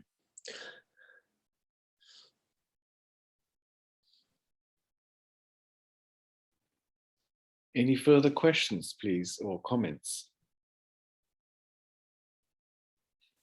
Well, I mean, it's too much of William, but if you could take another minute, would that be all right, Wilfried? 1 minute. 1 minute, yeah. No, the other thing which I think is extremely interesting about Yugoslavia is the different climatic zones and geographical zones and the degree of responsiveness to the coastal zone, to the mountains, to this and that. I have a particular disrespect for Frampton's critical regionalism as a totally simple-minded formulation that people just sort of use as they like. It doesn't get you anywhere. Just stuff what you like in at one end and come out the other end. The fact is that in countries like Yugoslavia, there was a great deal of interest in reading context.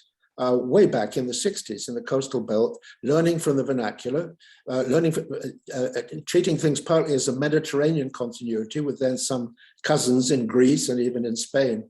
So I think you know, let's say pulling Yugoslavia out and looking at it again is fine, but it really needs replacing in a much larger context of investigating the relation between the modern and the traditional, between the general and the local. And it's not by using slogans like critical regionalism that one has the tools with the necessary delicacy and intricacy to examine these questions. Thank you, William. There is a question for Ruth. If I would just comment briefly that the regionalism, for example, in touristic architecture of the 60s and 70s is really explored. So perhaps it could contribute to the redefinitions of this topic too, about vernacular and modern during the period. Absolutely. Thank you once more. Thank you. I would like just to say something. Sometimes it's interesting to make connections that are not connections to the supposed center. For example, the town hall in Zagreb struck me when I visited as if I was in Brazil. So there are many relationships between our countries that do not necessarily pass by Le Corbusier exactly. They are connections between the architecture between our countries, and they are still to be explored. And probably there are some real, they may be imaginary, but may be real actually. We just have to forget the frame of mind that all that is there came first from another place, and maybe understand that the world is very complex, and Brazilian modern architecture in the 50s and 60s were very well known everywhere in the world. So just, I like it very much, your presentation, and I think we have lots of things to learn from everywhere, and to learn from this kind of connections outside the beaten path. Thank you. Thank you. We have another question. Should I answer or comment this one, or we should connect it with you? Yes. Thank you, Ruth, for this comment. I'm very grateful to have the opportunity to perhaps to say a word more about this aspect, because the architects were really looking at the West, so to say, during the 50s when these grand gestures were conceived, and we cannot deny that there were inspirations, that were impacts, that were transfers of architectural ideas through the periodicals, through the exhibitions during the 50s.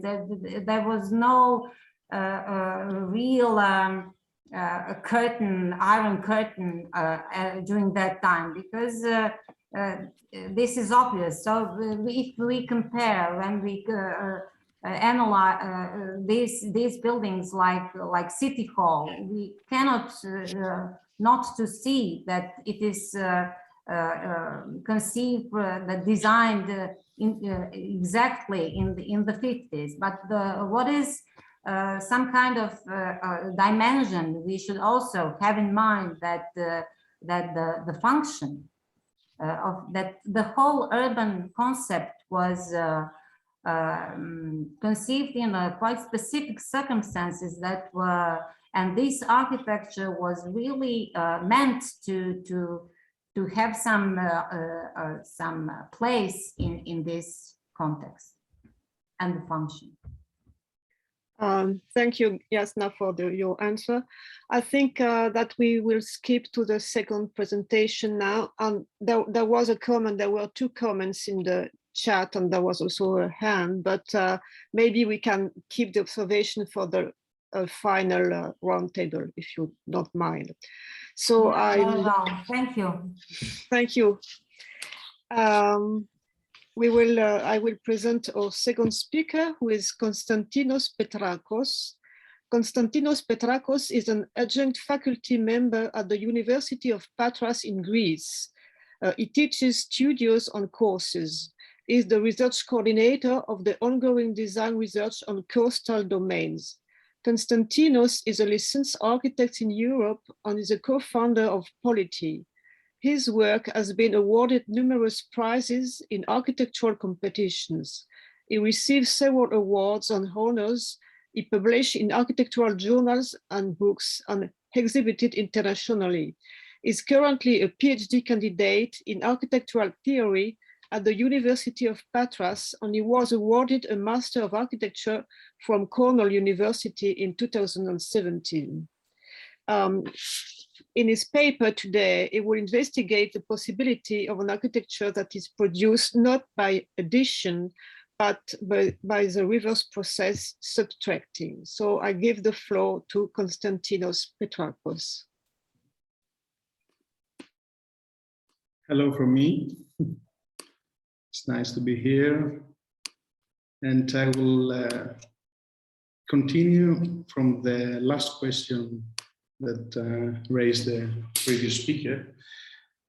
And I will start by telling the scope of my the broader scope of my research, which is to interrogate the epistemological question of the architectural praxis per se.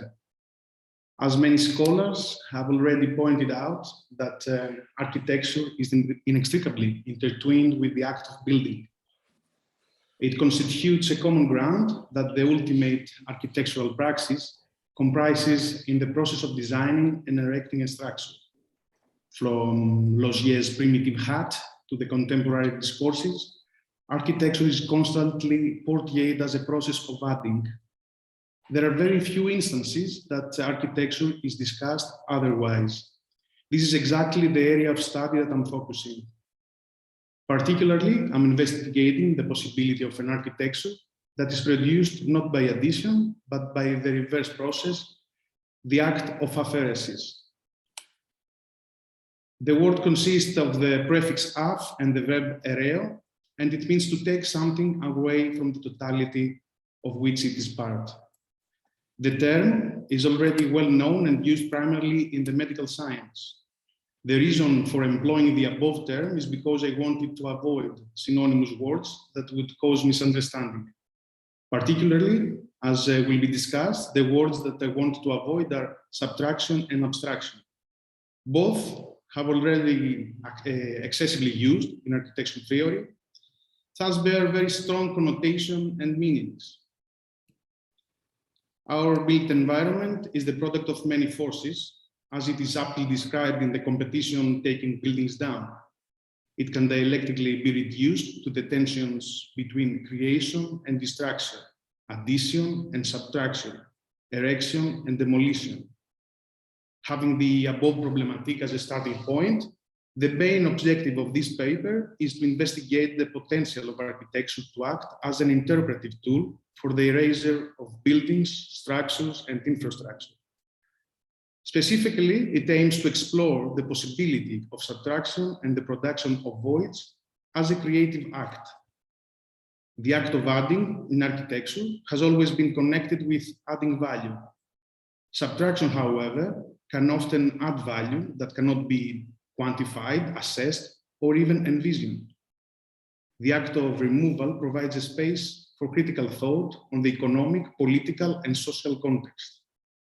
Through this approach of unbuilding as a culture-shaping force, I will try to investigate the pragmatic and conceptual effects of creation and destruction upon a cultural landscape. The methodology that was employed to examine the above problematic was case study based. The use of theoretical framework was deemed crucial for the deeper understanding of the case studies and the concept of apheresis. The research is initiated with a presentation of the theoretical framework of similar acts as an attempt to challenge the established conceptions between built and unbuilt. To comprehend the cultural values of the established balance between landscape and architecture, and to examine a design strategy that could challenge, assess, and redefine the above relation. The theoretical concepts that facilitated the theoretical framework of the design approach are subtraction, minor architecture, and abstraction. Subtraction is not a recent concept, but a common phenomenon in real estate, in transportation management, and in city planning. In 1993, in his project Erasing Detroit, the architect Dan Hoffman was the first who quoted that unbuilding has surpassed building as the city's major architectural activity. 10 years later, we have the exhibition Shrinking Cities that analyzes overgrowth cities under urban crisis, including Detroit. Subtraction is linked with Keller Easterling's theory, where she argues that unbuilding has been transformed into currency, and she calls architects to contribute in policy making. It helps to understand architecture not merely as an act of adding, but also as an interplay of values, where demolition was an agent for growth rather than a symbol of violence. However, Keller Easterling focuses on the financial profile of subtraction. Through her examples and analysis, it is obvious that the practices of wider qualities of subtraction that she promotes are also capable of bringing an alternative financial income. For Easterling, the vacancy produced by subtraction is again economical, not ideological. Jill Stoner, in her book Towards a Minor Architecture, argues that architecture can no longer be limited to building construction, presenting a radical and optimistic version of the modern built environment and landscape of late capitalism. Stoner promotes the theory away from design through a new conception of architecture based on cultural theory, modern imagination, and environmental ethics. The deconstruction of the architect as a subject and the limitation of his egocentric disposition is necessary precondition for the application of minor architecture. Abstraction in architecture is a very blurred term compared to abstraction in art and literature. In a lecture called Design Without Qualities, Architecture and the Rise of Abstraction at AA, Pier Vittorio Aureli stated that in a design world increasingly dominated by organic and redundant forms, abstraction is like to be one of the most unpopular concepts in the field of architectural theory. While it is a mistake to rethink abstraction opposes the complexities and contradictions of our world, we deny that's the very outcome of larger historical and cultural forces. What I aim to investigate in my research is the act of apheresis in architecture, not as a mere theoretical concept, but also as a design tool in architectural practice. In a design culture focused on the superlative, the tallest, the newest, the priciest, destruction appears as a secondary concern. Henry Lefebvre, in The Production of Space, defines two types of abstract space: the political as a product of violence and war, and the institutional that's instituted by a state. My critical study aspires to problematize the complex relation between social, political, cultural, and historical context through the development of a novel design strategy. The core objectives of this speculative research are, first, to understand the historical cultural values of the existing notion of the architectural praxis, to identify the social forces that shape it, and to investigate the potentials of architecture through apheresis. In this regard, I will examine the transformation and the production of space through the act of removal in three archetypical projects across the last 3 centuries. The first one is the cleansing purification of Acropolis of Athens in Greece, which expresses the rising nationalism of the mid-19th century. The second case study is Le Corbusier's Plan Voisin for Paris, a symbol for the modern movement's dismissive attitude towards the past. The last project is a very recent landscape intervention and was deemed crucial in my study in order to gain a deeper understanding of the particularities of such a complex topic. Tudela Clip Restoration in Cap de Creu in Spain is a project with a deep political and social impact, which instigated a heated debate on preservation, ecology, and design. All of 3 cases are products of political forces instituted by a state or a mastermind. I'm proposing apheresis as an apparatus of critical thinking, as a means to understand and critically dismantle the condition of the above cases. Between 1831 and 1835, during the establishment of the Greek modern state, a national identity was constructed through a process of apheresis. The Bavarian King Otto and his team of architects Cleanthes and Schubert, after moving the capital of Greece from Nafplio to Athens, they deemed the promotion of antiquities in an attempt to form its national identity. This operational demand led to a series of distractions which highlights the Acropolis Hill. The Acropolis Hill represented the 2 contradicting contents of the early modern Greek state. On the one hand, the small Ottoman town on the rock reflected the collective conception of Romeosini, and on the other hand, the ruins of Acropolis gave the connotation of a glorious past of Hellenism. Apheresis in case of Acropolis was used as a spatial and ideological tool to enhance a phantom of an invisible culture. The Acropolis was a small settlement for the Ottoman garrison of Athens, rather the monument we see now. Besides the Parthenon, several small houses have been depicted on the rock of the Acropolis. It worked as a military infrastructure of the city, closed for hundreds of years to visitors. Contemporary travelers like James Stewart, in their depictions, deliberately ignored the Ottoman buildings of the settlement and placed more emphasis on the classical antiquities of the hill. Redesigning Acropolis was not based on a master plan, but instead on a plan of specific actions and subjective decisions by all those involved in the process. Its design decision was taken according to what was worth doing on the hill, depending on the respective mastermind. Exhibited at Salon d'Automne in 1922, Le Corbusier's project La Ville Contemporaine established the ideology of the modern movement. In the history of urbanism, the plan voisin has often stood as a symbol of the modern movement's dismissive attitude toward the past. Many architects and theorists argue that plan voisin treated the historical context of Paris as a tabula rasa. One aspect that proves the opposite is the presence of historical monuments within Le Corbusier's first sketch plan of Voisin's scheme. This design gesture indicates a linked relation of subtraction and preservation. Within the modern movement of erasing the past, a strategy towards the historical urban context can be read. A strategy which is related to apheresis process. A subtraction protocol is applied on the historical context of Paris as an apparatus of clearing through a filter selection and the rethinking of the articulation in this new urban plan. The interplay for preservation options consists the protocol of apheresis in that case. Objects of conservation are constructed through the process of selection. They might be signed out as culturally important, rare, or representative of their age, but once they are preserved, in preference to others, they announce a distance between what they are and what they were through the very function of representing their own cultural value. A similar subtraction protocol was used for the reappropriation of the tourist infrastructure of Club Med in Cap de Creux.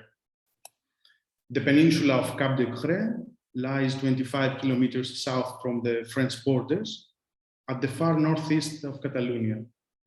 In the summer of 1962, a small vacation village was built there by the French company Club Med, which has developed some of the very first all-inclusive summer resorts on the Mediterranean coast. In this case, subtraction worked as a design tool in a set of exchanges and advances, aggressions and attritions. Politicians, environmentalists, architects, and local communities endlessly debated on the relationship between architecture, territory, and tourism before taking the decision to subtract all construction along with all the cultural values attributed to them. After the subtraction of the Club Med infrastructure, the landscape was reclaimed by nature, and this critical decision became a bold political statement. The project of Club Med subtraction vividly shows that the landscape is the primary reason for touristic development, and paradoxically, the first to be sacrificed later. As a matter of fact, subtraction in the above case study emerges not as a mere act of removal and deduction, but rather as a critical tool for political and architectural reappropriation. This multifarious process could be fragmented and classified into 9 interventions that contain decisions, actions, and gestures of strategically planned removals and abstractions on Cap de Creux. First step is the declaration of natural park. With the coastal law of 1988, Club Med de Cadac, already in use for 26 years, found to be located in the heart of an area of the highest environmental importance, which also came to be the first both terrestrial and marine national park in Spain. Next, we have the closure of Club Med de Cadac. Club Med could not expand and develop its facilities due to the strict development legislation. Following the command by the Ministry of Environment, the summer resort was obliged to close in 2004. State versus company. Club Med's closure due to intense negotiations between the company, the state, and the local authorities. Eventually, the property was bought for 4.4 million euros by the state, while in 2009, it was announced that the works for its removal from the national park would reach 7 million euros. In total, the project cost 11.4 million at the time when Spain was sinking into economic crisis, thus declaring the strong political tone of the decision. Many scenarios were formulated for the subsequent management of the abandoned facility. However, the complete recovery of the natural environment prevailed, and the project was undertaken by EMF architects. First action was the removal of invasive exotic flora that had been planted and led to the displacement of the native species, which gradually began to recover. After this removal, began the selective and meticulous removal of the built constructions, following a strict protocol which ensured that the dissolved material would be recycled and reused in the recovered topography. Extremely important was the management of construction waste. All materials produced during the dismantling and destruction of the facility also followed a strict management protocol so that they could be fully reused and recycled. Primary goal was also to fully restore the original topography of the peninsula and to eliminate the imprints of the previous constructions on the ground. The reclaimed territory had to be returned to the public sphere and use. Thus, some locations of the previous hotel complex were partially restored as points of observation and contemplation of the landscape. The environmental and cultural value of the area was attributed to the public through 3 lines of minimum intervention: organization and hierarchy of the routes in the park, articulation of a network of viewpoints, and the animal rock identification of the site. To sum up, as Manuel aptly notes, from Vitruvius to the modern discourses, a distinction has been produced between architecture as building and architecture as culture. Building upon the above distinction, I pursued the cultural aspect of architecture by stressing the act of subtraction as a way out from the established relation between culture and architecture. Although the design strategy of aphoresis was tailored around the peculiarities of the case studies, this seminal idea could be further developed in a more integrated model and serve other cases.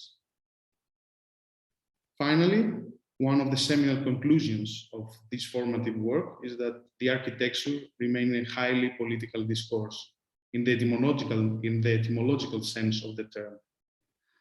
Pier Vittorio Aureli, in his article, Theology of Tabula Rasa, reactualized Walter Benjamin's political theology when concluded that we are no longer expected to do something, rather we should make room. The design strategy of aphoresis could leverage the key resources of a place in order to make room and instigate a new balance between culture and architecture. Thank you. Thank you, Konstantinos, for your paper on the public debate, on the force of the strength of the public debate in these 3 cases. Is there a question?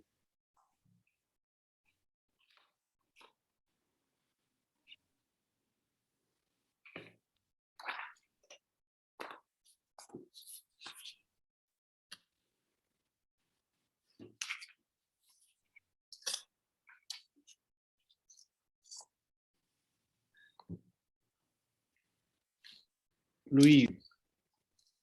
Yes. Yes. I found this, thank you, Konstantinos Petrakos, for the presentation. I found it very intriguing and bringing many ideas. And but I think the parallel you make between the 3 examples, it's a bit complicated. It's different what they tried to do in the Acropolis than what they did in here, and then completely different to what Le Corbusier proposed. So I think the last part of what you said, it's very interesting, and but I question the parallel to the first 2 examples. Thank you.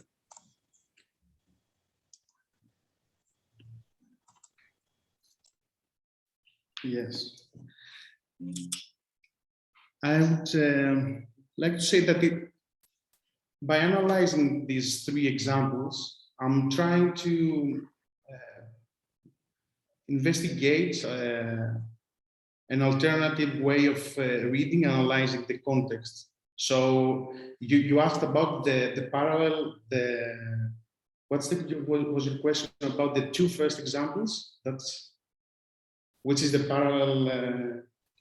I think they're very different. The idea of putting or making, going back to the original Acropolis as far as they understood it by removing additions is very different than the position the Catalonian government had on Cap Creus. So, and Le Corbusier, it's absolutely another thing for me. Has nothing to do with cleaning or with putting in context. It's just making himself well known all over. Sorry. Yes. I'm using mostly Le Corbusier's example, I would say provocatively, in order to show that even in a case where the terrain, the urban context was faced as a tabula rasa, it wasn't actually, because, and I'm focusing mostly on the process and on the process of design rather to the final product. By examining the process, trying to pose a question if the answer of architecture could be something else rather than a building. That's the main goal of this research. By comparing three different examples, totally different examples, but with cleansing or clearing or removing other buildings. I see what you mean by telling that it's totally different example, but provocatively, I've used this example of modern movement in order to show that even in this period, there was this critical thinking on what we keep and what we demolish. Last question or last comment to Robert, please. Yes, I enjoyed your presentation very much, though I do have some of the same concerns. And actually, I would like to go back. You started with a reference to Detroit. I am speaking to you from St. Louis. These are cities that have done an exceptional job of renewing their urban texture, which in the United States, at least, has a very different meaning than the restoring of the flora and the fauna. I would argue that urban renewal in the United States, and particularly in St. Louis, is the removal of entire communities that are deemed less desirable than the other communities, and then not replacing them with anything. St. Louis and Detroit both now have a kind of vacuous quality that is rather extraordinary, particularly for my European friends when they come to visit. They don't understand, as David Chipperfield once said when he saw Davenport, if you see something like this in Europe, you assume it's war damage, not self-inflicted, turning an urban fabric into parking lots. So I think there's a difference in this case for me between the positive benefits of renewal, as you described it, particularly in the last project, and the implications of renewal as erasure in terms of erasing certain communities and actually sort of just basically eliminating them from the life of the city, which is not something that happens so explicitly today, but I do think it was, in hindsight, we can read what happened in the 60s in the United States as being quite explicitly intended as this kind of erasure. So it is a political thing, and sometimes it cuts the other way. So just to make that point.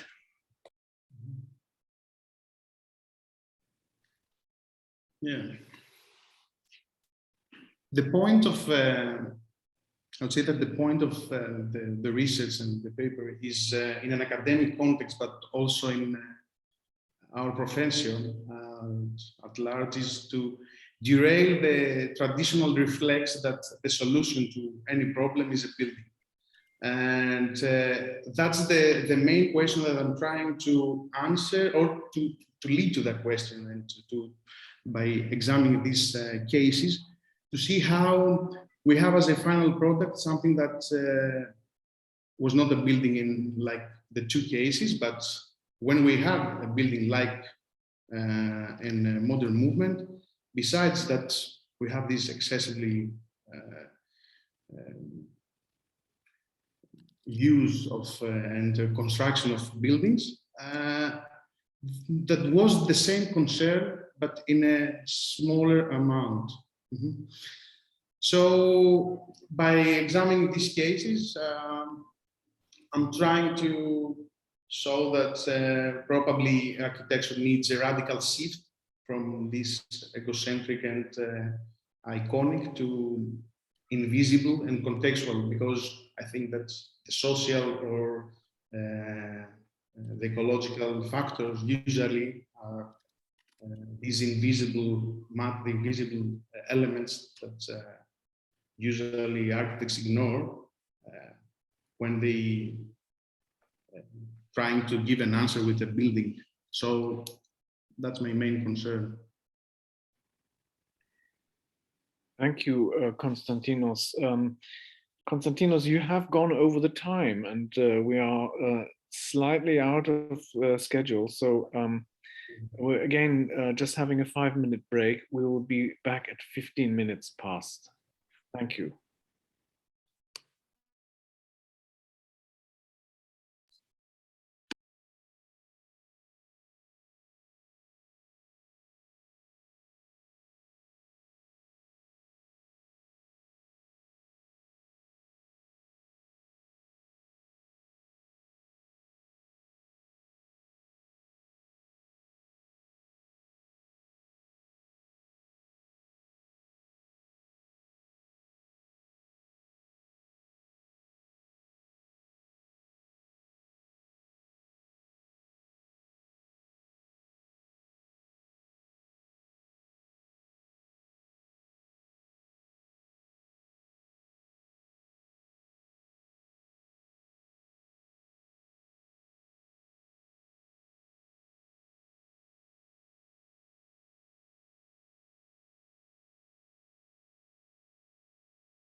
Okay, let's resume.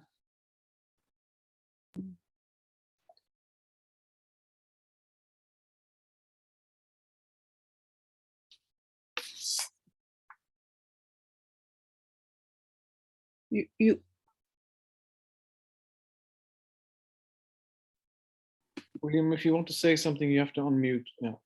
Is it okay? Can you hear me now, Hélène? Sorry, yes. Yeah, no, hello. We Hello. had a correspondence 3 years ago about one of your students. Yes. So it's nice to meet you. Nice to meet you. Je suis dans le lot, là, 46. Okay. Bon, à notre occasion. Maybe we should start because we are running a bit late. So I'm going to introduce our third speaker of this session, who is Morten Birk Jørgensen. Morten Birk is an architect, a researcher, and a critic working as an assistant professor at the Institute of Architecture and Culture at the Royal Academy in Copenhagen. His primary research field is the judgment of architecture as it is practiced within cultural heritage and contemporary architecture. Morten has co-founded the platform Dawn Critics for experimentation with architectural criticism. He has initiated the relaunch of the Copenhagen-based Architecture Award Årets Arne from the Danish Association of Architects with focus on criteria, evaluation process, transparency, and the contribution to a public discourse. He is the editor of newly established magazine for beginning Kunst og Kultur, which would be Architecture and Culture, published by the Institute of Architecture and Culture at the Royal Danish Academy. One of his latest publications on the topic is Praising Architecture, Awards as a Critical Practice, which was published in 2019 with Martin Søberg. Morten's presentations today is entitled 19 Verdicts on the Viking Ship Hall. So Morten, please, I give you the floor. Thank you very much. And thank you to everybody involved in this great conference. I would also like to thank Rasmus Wern from Sweden and Beate Hölmebach, who both suggested me to apply here. And thanks to everybody listening. I'm going to present this paper that I called Verdicts on the Viking Ship Hall. The case I'm going to talk about is in a town called Roskilde, about 30 kilometers east of Copenhagen. Roskilde used to be a very important town before the medieval times. It's situated here at the end of a long fjord. What you see here in the rectangle in the middle is an archaeological site where in the 1960s, actually, they located 5 Viking ships from around the year 1000 that was intentionally sunken here in order to block the seaway to Roskilde. They made this excavation, and even though it looks a little messy, it was actually a really well-kept piece of ship they found there, or 5 of them actually. And in order to have a place to collect all these pieces, they made an architectural competition. And here begins what I've collected as verdicts, because the 3 first that I've bundled is the project description by the architect that won the competition, the jury statement, and the wood award. The competition was won by Erik Christian Sørensen, who was a professor at the Royal Danish Academy. His project description was printed together with the jury statement in 1963 in Architekten. After the inauguration in 1969, the building also won a prize called the Wood Prize. or the Wood Award. And I've bundled these three verdicts as they emphasize the same qualities of the building, and they motivate these decisions as a place. The building is placed on the brink of the Roskilde Fjord. They describe how the displacement of floor levels makes it possible to see the hulls from different perspectives.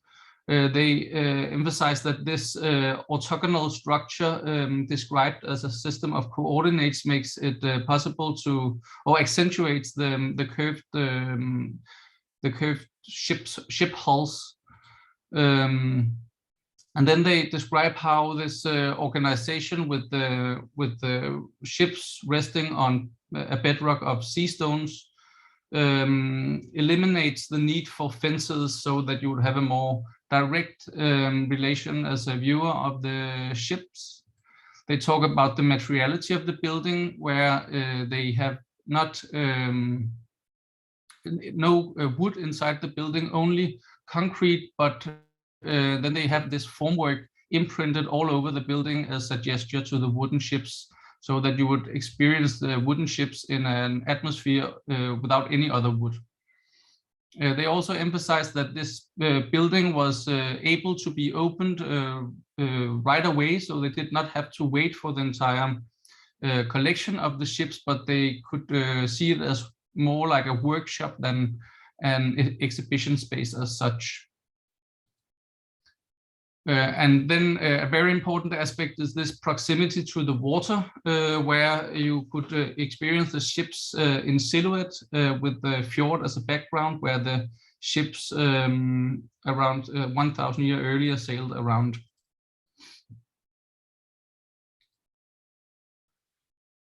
After a good 20 years where there hadn't been much talk about this building in national media,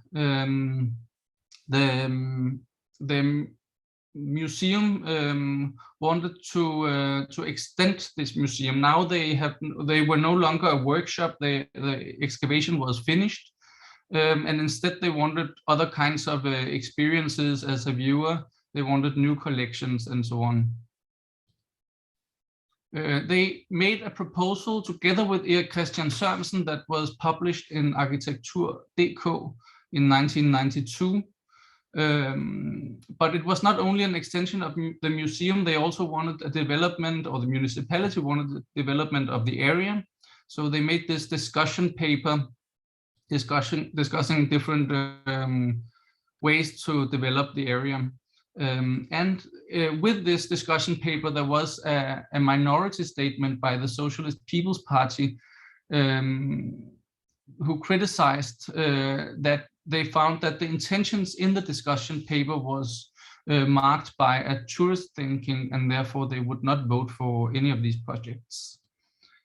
In 1997, this extension or redevelopment was finished, as you see here, as a separate museum island next to the museum. But as you also see in the far right of the picture, the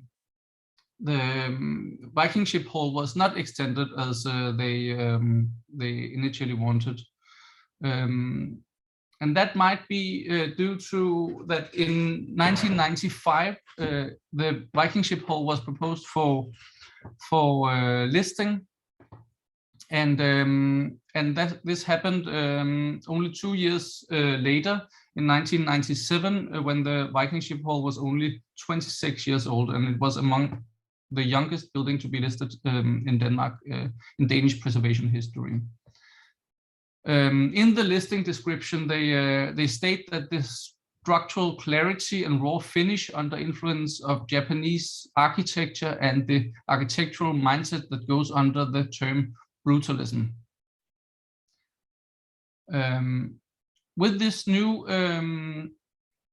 museum island and the listed building, the listing of the building, there was a new quiet period for the Viking ship hall.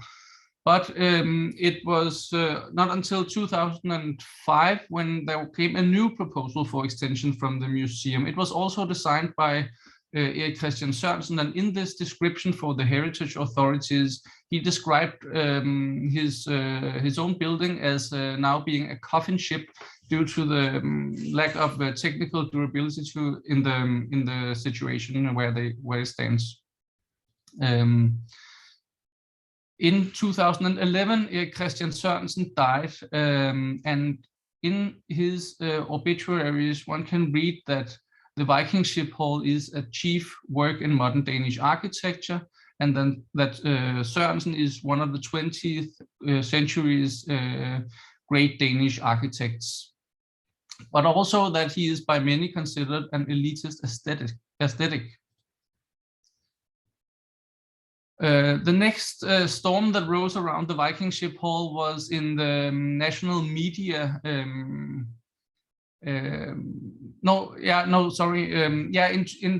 2013 there was a discussion on the technical durability of the Viking ship hall, and it showed that actually a plastic paint that had been added to the surface of the Viking ship hall 15 years earlier had caused severe damage to the structure, and even that before the plastic paint was attached, there was the entire surface was sandblasted, which had removed this ornamentation of the wooden formwork in the building, so it would not even be possible to re-establish that. And then there came this shortly later a storm hit Northern Europe on December 6th, 2013. In Denmark, this storm was called Bodil, and it caused an extraordinary storm surge in Roskilde Fjord. And the water rose above the windows, and water actually entered the exhibition space. And these images went to the front page of all national Danish media, that these Viking ships were threatened. And then the next storm came in the national media, and that was caused by a proposal from a cultural spokesman from the Danish People's Party. He's called Alex Arensen, and he proposed to tear down the building, and he stated as follows. He said that the present building is, to say it nicely, a monstrosity from the late 60s, which doesn't visually tell that this is a unique Viking attraction. So rather than renovating something which is not very attractive to renovate, because it is building-wise and aesthetically constructed wrong, it is better to remove the building and erect a new one. And the new one, he said, it should be an iconic building in Viking style. He said that we find ourselves in an international Viking competition where especially Norway is far ahead. They aim very high. And then it is aggravating if we sit back in Denmark with a disintegrating concrete museum, which scares away the tourists. And of course, these statements gave rise to a lot of replies from architects in the media, and they were compared by others with iconoclastic actions of Taliban and Islamic State at the moment. And in reply to this, Arnesen said that architects has over time changed from being craftsmen serving the people to be some kind of artists with a divine side from above. It is this entire tradition from Bauhaus and Le Corbusier through cultural radicalism and to the modernist Stalinist building in the East. My political vision is that architecture once again becomes the servant for the people. Following this proposal, there came what I've called here a heritage dispute. In September 2016, the museum applied the heritage authorities for the delisting of the Viking ship hall. They didn't see it as a realistic opportunity to form a project that satisfied all actors, and they said that their priorities had moved from being a project to save the Viking ship hall and to being a project of saving the Viking ships. On December 19th, 2017, the heritage authorities rejected their applications for the delisting and said that, however, they would accept modifications to the building due to the events that had happened. Then, after 4 weeks, it is an opportunity to complain over this this decision from the heritage authorities directly to the cultural minister, and in August 2018, the cultural ministry replied with what they called a final decision, where they explain a lot of things and concludes that they accept this complaint and delists the building. And it is worth here mentioning that the government at this time in 2018 was a minority government resting on the support of the Danish People's Party, where the spokesman you heard of before were from. There was a lot of condemnation of this delisting. I will not read them all up, but the International Union of Architects wrote, and e-commerce published a heritage alert. Practicing Danish architects wrote a lot about this. And the director of the Danish Association of Architects said that this is a case of cultural historical vandalism. They also all agreed that this decision is not a heritage, it's a political decision, first of all. Yeah, so these 19 verdicts, they are in paper a chronological exposition of the main events in the life of the Viking ship hall. Some of them are passed by architects, others by heritage professionals, and yet others by politicians. Limiting the verdicts to those addressed by the architectural community shows a remarkably boring trajectory. From the jury statement over the Wood Award and to the most recent writings, they all praise the same characteristics described by Erik Christian Sørensen in his competition proposal in 1963. The only clear evolution is the extent to which the value of the building is ascribed, and it peaks with the delisting. None of them troubles to add new readings or counter-analysis that could reach new insights. The main topics that caused the possible demolition of this Viking ship hall can be summed up as follows. There is the technical difficulties of placing a building of highly valuable and fragile objects on the brink of a fjord. Since the concrete problems received public attention from 2010, the technical issues have been the main center of attention. Second, an elitist people figure. The opposition may not be so surprising, as concrete has always been a source of disagreement. But if this Viking ship hall is a prime example of the use of concrete in architecture, then it ought to be a good case to bridge between concrete-loving architects and those opposing this material. Thirdly, the economic conditions around the hall. Despite the many entangled motivations behind the request for continuous extensions from the museum, it is hard not to see economic motivations for increased tourism as one of them. The tourist thinking, as opposed by the Socialist People's Party in 1992, continues in an ungraceful alliance with the stylistic and ideological criticism by the Danish People's Party. In this presentation, I have jumped over verdict 4, which was a more journalistic coverage of the building in the Engineers Journal. And here, actually, all these 3 mentioned tracks appear already around the inauguration of the building. With this, I will give my final remarks and relate it directly to the questions posed by the conference here. I will do that with this probably most iconic image of the Viking ship hall on an icy afternoon as it lies on the brink of the fjord with the medieval Roskilde Cathedral in the background.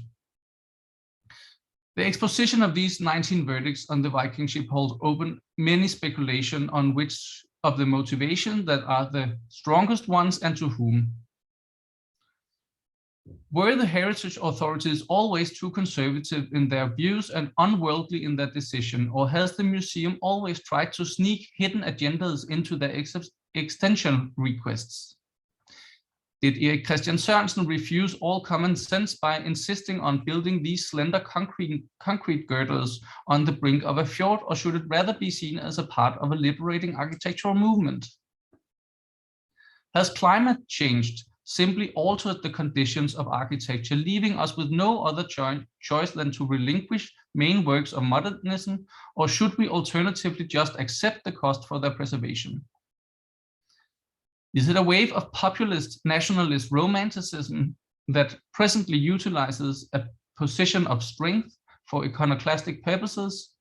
Is it a museum that wants to jump on the train of experience economy and prioritizes their profit higher than the preservation of cultural heritage? The answers to such questions will probably never find mutual understanding. Zooming in again on the actions of the architectural communities, there is no one major achievement to note. With relatively few public announcements on the Viking ship hall, it got a reputation strong enough to get it listed less than 30 years old. It is a listing resting on architectural qualities rather than cultural historical significance. It is fair to say that a role of criticism was neglected, as it did not manage to mobilize a public appreciation of the building to an extent that it was a case for politicians to fight for its preservation. Instead, the political sentence was passed by an opponent alone and realized by the uncommitted cultural minister. While the professional criticism that established the work in the architectural community has been important, a focus on an inclusive discussion might have been favorable in the long run. Thank you. Thank you, Morten, for your very interesting presentation, which shows the very wide range of the status and actors of the discourse in architectural criticism, and also the different different actors and also the different effects. So there is a comment of Anna about Docomomo, and a lot of congratulations but is there a question? Yes, Louise, please.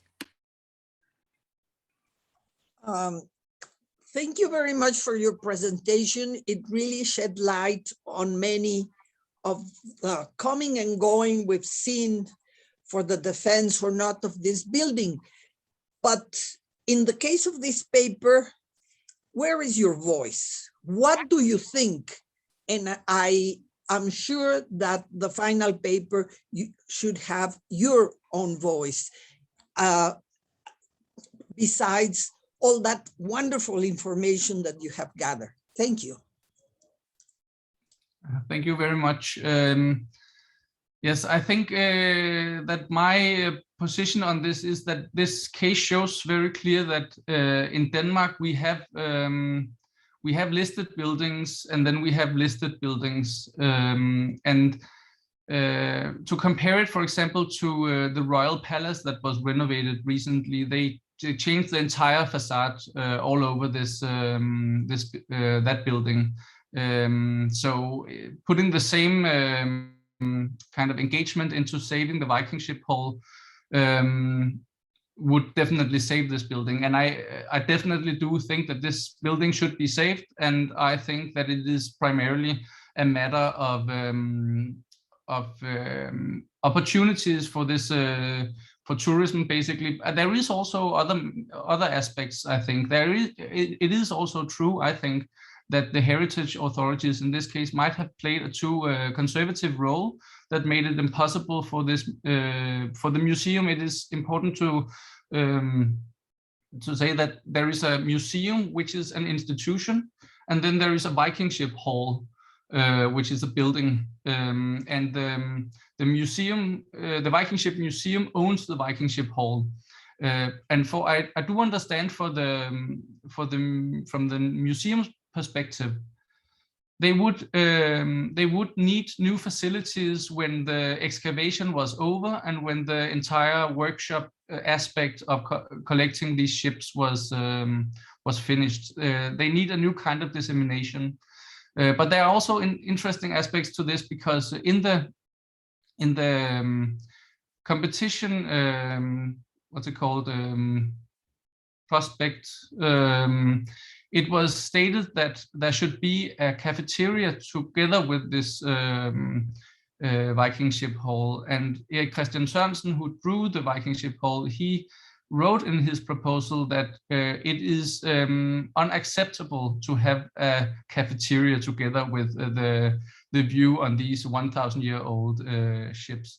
So I mean, these discussions go all the way back to when the museum was or the Viking Ship Hall was built. And yeah, I definitely think it was definitely a political decision to unlist this building in 2018, and these decisions should, I think, be handled by the heritage authorities.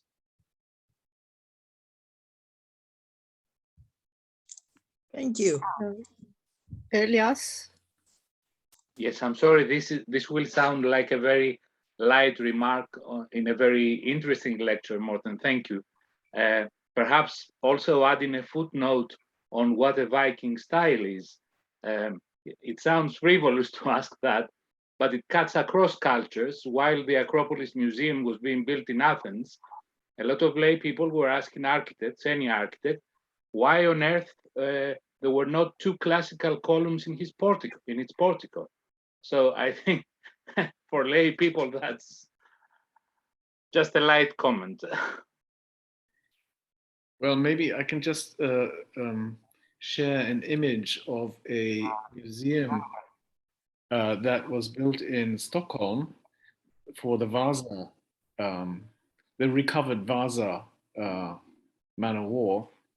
And it has this, what Robert Venturi would call a duck-like architectural base. And that, I think, is probably what this People's Party politician had in mind, right? Something that looks like a Viking ship on the outside. But I think it's a very, both a very important presentation, Morten, and a very important question that Louise put to you, and I'm glad that you are answering the question. I'm just afraid that the specialists, the preservation people, never have the final say. It's always the politicians who have the final say. And it's a question of how one enters into a public dialogue with the politicians, especially in the times of, exaggeration and Trumpism, Bolsonaroism, and so on. How do you engage with people who are so demagogic in their, discussion of anything? Yeah, I think you're completely right. It is. I also actually agree that these are ethical stances in the end somehow. But in this case, I would say that it is probably worth mentioning that the cultural minister of this time, we usually have minority governments in Denmark, and they need the support of other parties. And in this case, the main supporter was this Danish People Party of this government. So the cultural minister by then was really probably, or might have been, very strongly pressed from this side to take this decision. Yeah, it was just a note to add.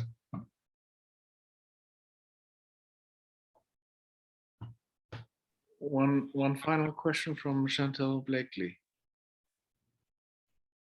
Thank you. I really enjoyed hearing this presentation of this interesting story. And I was really interested in your mention of the term experience economy. And I wonder if you could comment on your view of whether you think architecture should engage with, say, I guess what you, to clarify what you meant, I guess maybe it means like producing experiences for tourists. And then if that's the case, what's your view on the proper relationship between architecture and that kind of experience economy? Yeah, in this case, I think the interesting thing is that if the motivation or to the desire to earn money on the tourists compromises the actual experience of what is shown in the Viking ship hall. That would be the major issue as I see it here. According to Erik Christian Sørensen, it probably would, and in my opinion, it is. It might sound really old-fashioned, but in new museums in Copenhagen, you always enter into the museum shop. That is the first thing you experience coming to a museum of historical objects. And I mean, that is a strange frame to view valuable historical objects through, that you first were kind of suggested to buy replicas of it, for example. So I guess if architecture should engage with this, I think to some extent it's probably a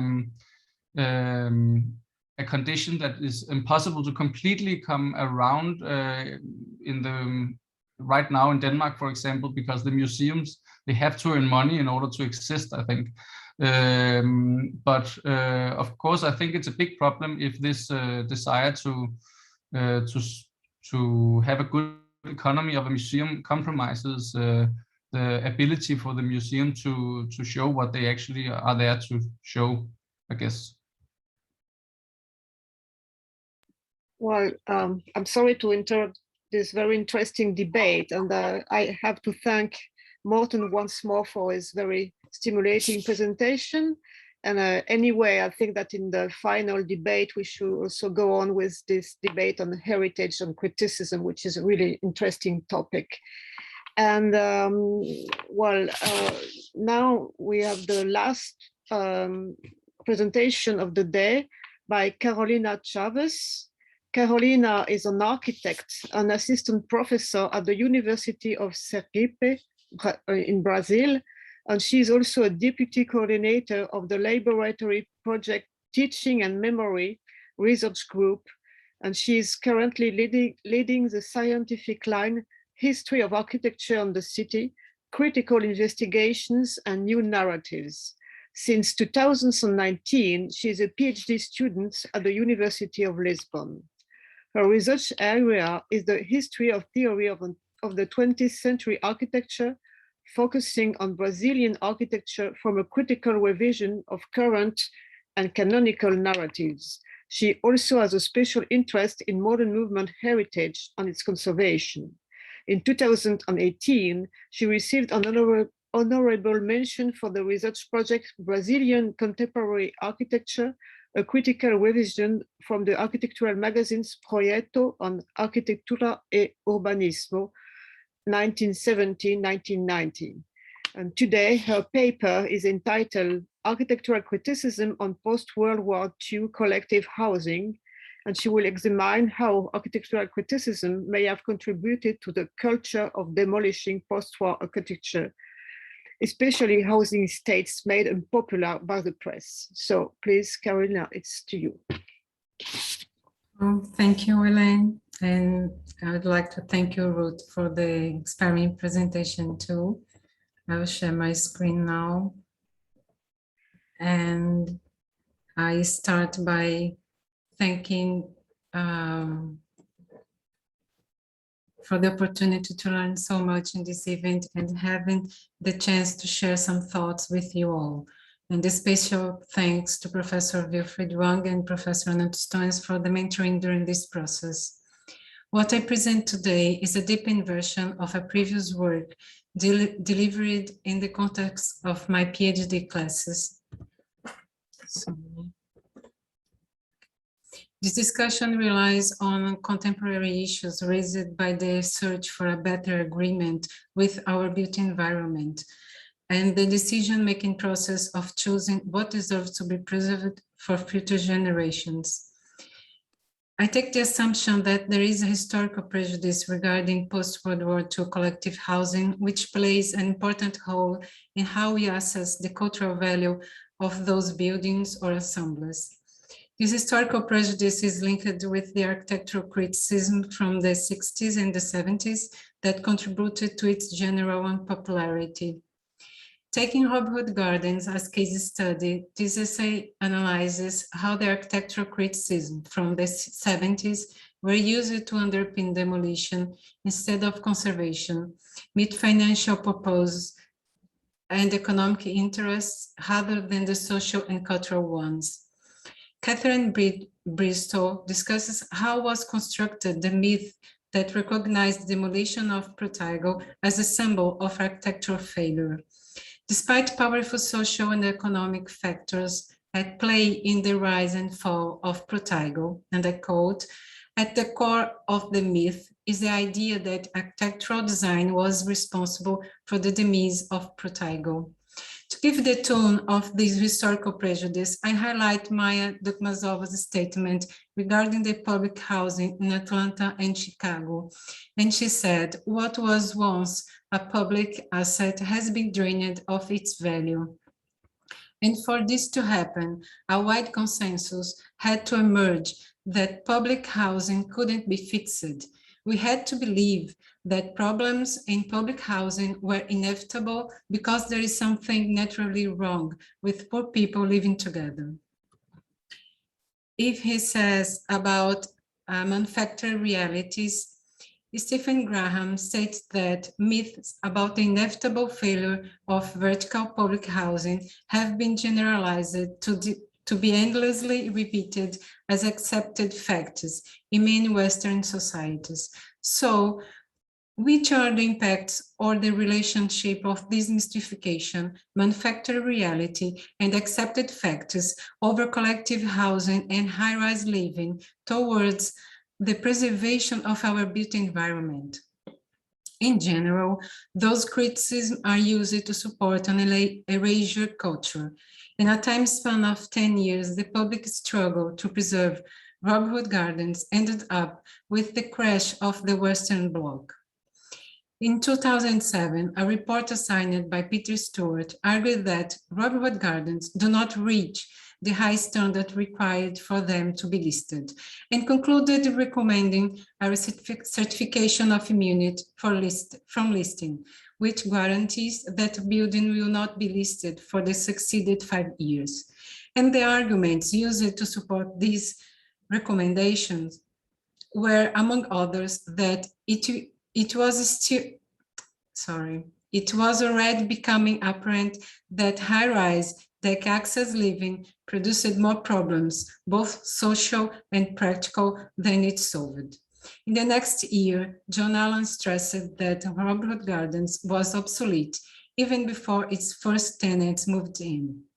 What would be the result of a project outdated, recalling that the streets in the air concept was elaborated in the mid-50s by Alison Peter Smithson for the Golden Lane project and widely used since then with better outcomes like Park Hill, Sheffield. In 2009, the first certificate of immunity was granted.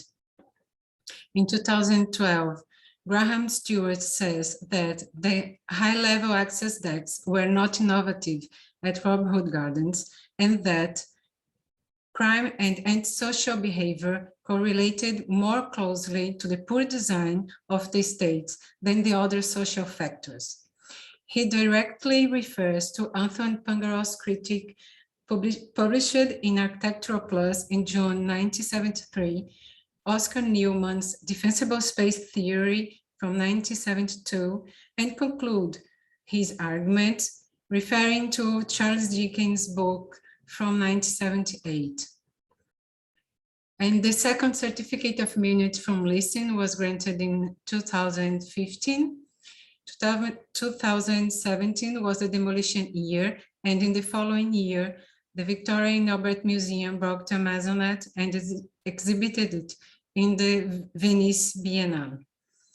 All previous declarations disregard the project and its historical, artistic, and social value, echoing the architectural criticism deeply embedded in the cultural background from the 70s, which might be indicative that we should adjust the lens to see further.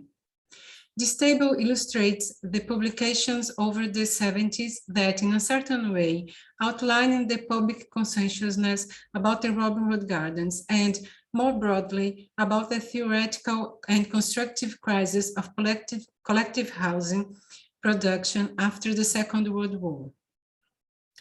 1972, 1973, and 74 were the three most important years when Oscar Newman's theory of defensible space and architects' evaluation about the just concluded project seemed to be articulated. Charles Jenks and Colin Howe's works summed up the decade and contributed to set the death of the modern city and the failure of the modern movement social agenda. 2014, Montaner repeated the idea that Robin Hood Gardens is one of the examples reflecting the mistakes of modern architecture. Furthermore, the author puts Robin Hood Gardens side by side to Protego, which the author identifies as a huge failure. From the rise and fall of the modern city, from the Le Corbusier ideas of La Ville Contemporaine and the Le Plan Voisin, to the crash of Protego, from the cradle to the grave, this frame from Howe and Coulter's College Seat book, 1978, is quite eloquent by revealing the context when Robin Hood Gardens appeared and would be considered by its contemporary criticism as a stillborn product of a late and decadent brutalist culture. It is important to put this criticism in its own context in order to understand the cultural framework whereby the building would be assessed. Through a sophistic argument, English Heritage explains that Robin Hood Gardens was not that relevant to be listed because, in their words, low level of magazine coverage as evidence of lack of importance. But this assertion speaks more about the cultural context of housing policy and the whole of architecture than the building itself.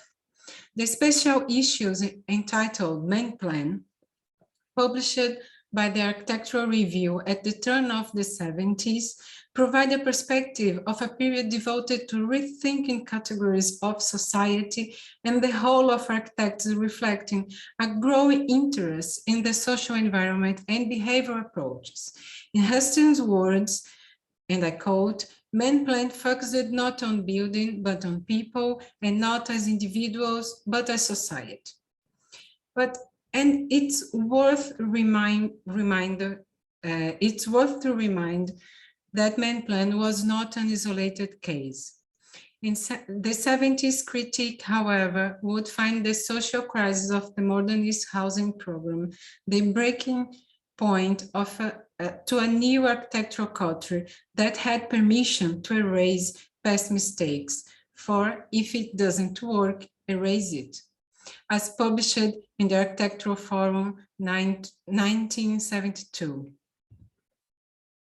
Partially destroyed on wartime bombing, this site was the target of successive measures of clearance and rehousing until the Great London Council's intervention in the mid-60s under the guidance of the Smithson's project.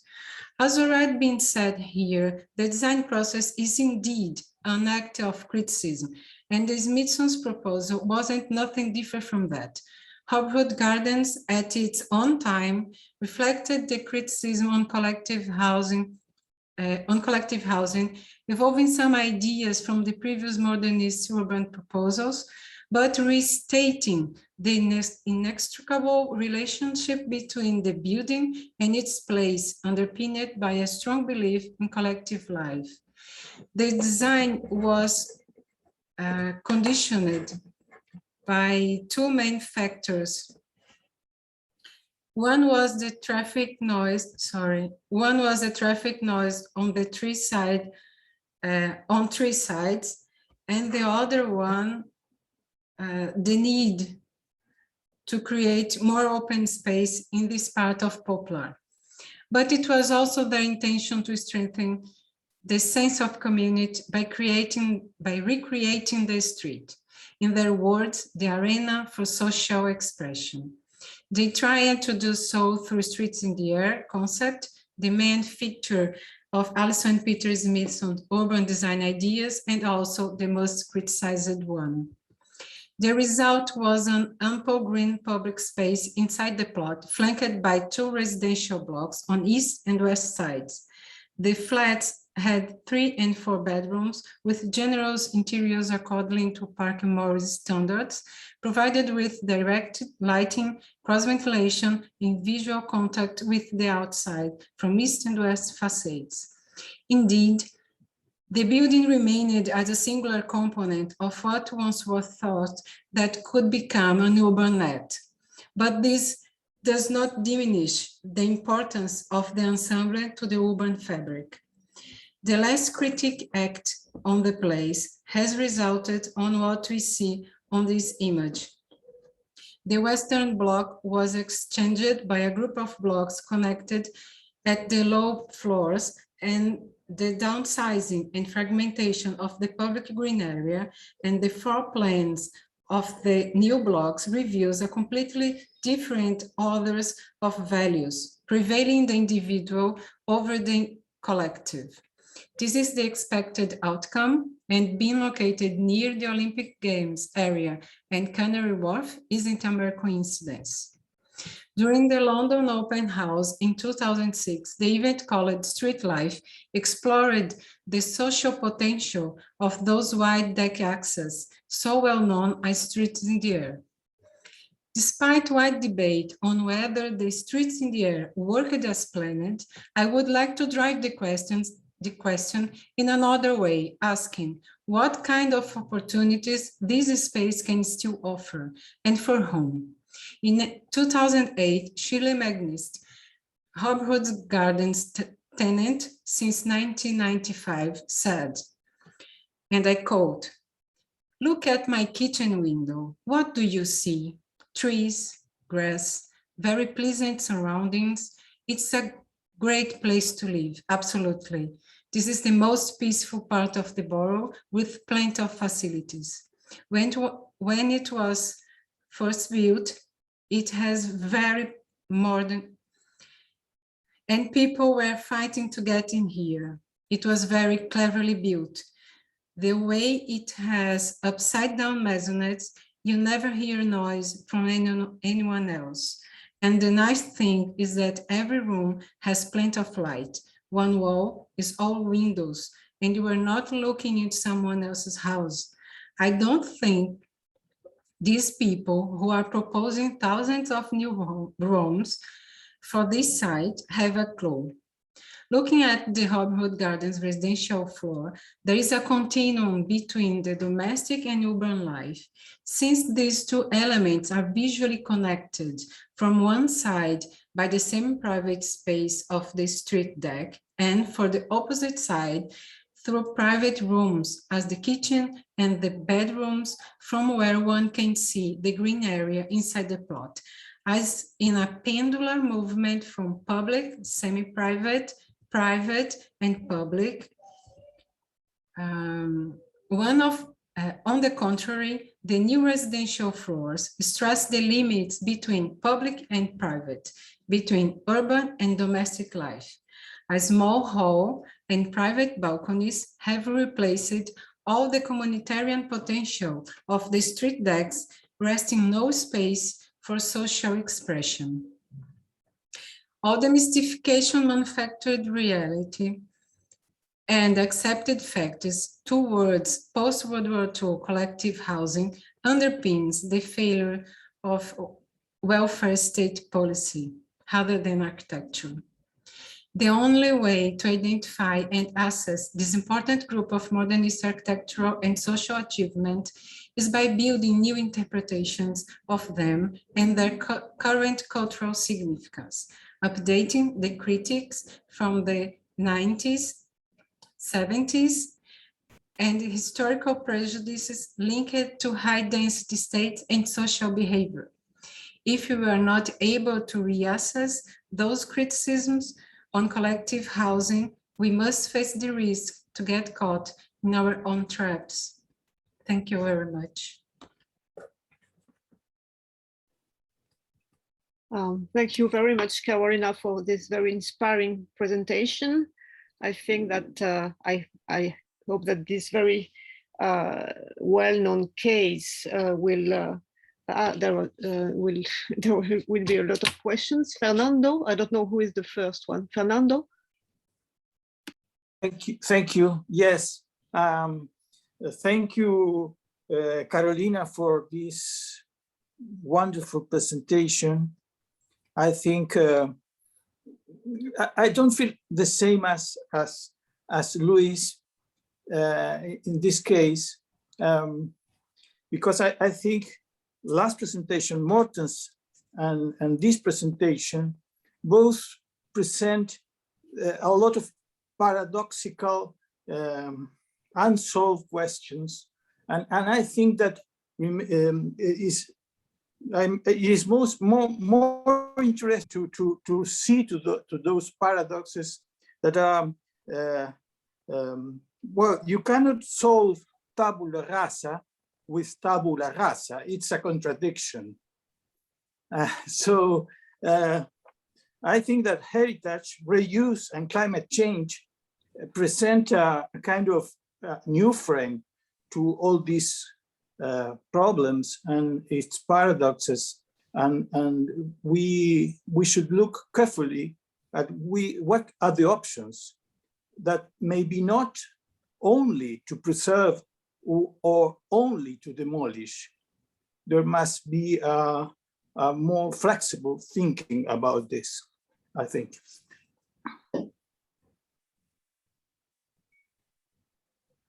Thank you. Thank you, Fernando. I don't think it was a question. It was more a commentary. But yes, I agree. We need to find a balance between those actions and to find to make a decision. It's not demolish or not preserve exactly as it is, but find a third way, a balance between those. Caroline? A question from Caroline. Yes, thank you, Carolina, for a wonderful presentation, and also Morten and Ruth before that, and also the work of Jasna. I think what binds all these things together is that we should really rethink how we deal with this young architectural heritage that we all love so much, and that's all so meaningful. And I think we should find connections, and I think that's our duty as architectural historians, critics, theoreticians, whoever we are, whoever we define ourselves. I think it's definitely our duty to hook into the world of sustainability and the world of preservation and connect those two. Because the world of sustainability now, unfortunately, seems to be in its own world. It's about only materiality and techniques. And what is completely lost within this field is architectural culture. And I think that's our task, to reconnect those two, to not only have the culture within the preservation, but to claim the field of sustainability. Because demolishing is so not the answer. There are so many other answers, and also just wrapping them up in these new completely industrialized materials and putting ventilation systems within them is also totally not the answer. I think architectural culture is the answer. And I think we need to help them there. And I think with your presentations, I think you're raising the right questions there already, definitely. Thank you. Maybe also not really a question then.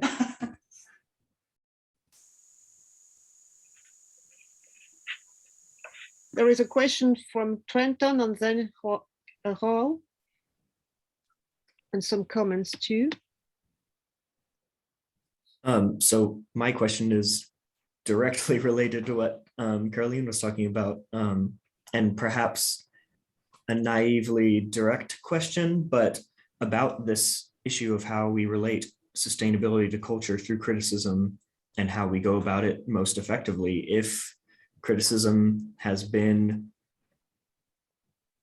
somewhat had a conflict between high culture and sustainability in the past, where a lot of criticism of sustainability gets relegated to a single line in a criticism of, oh, this building's not sustainable and that's a shame, but that's all we can say about that because it's a binary of sustainable or not. There's no deep way to talk about that.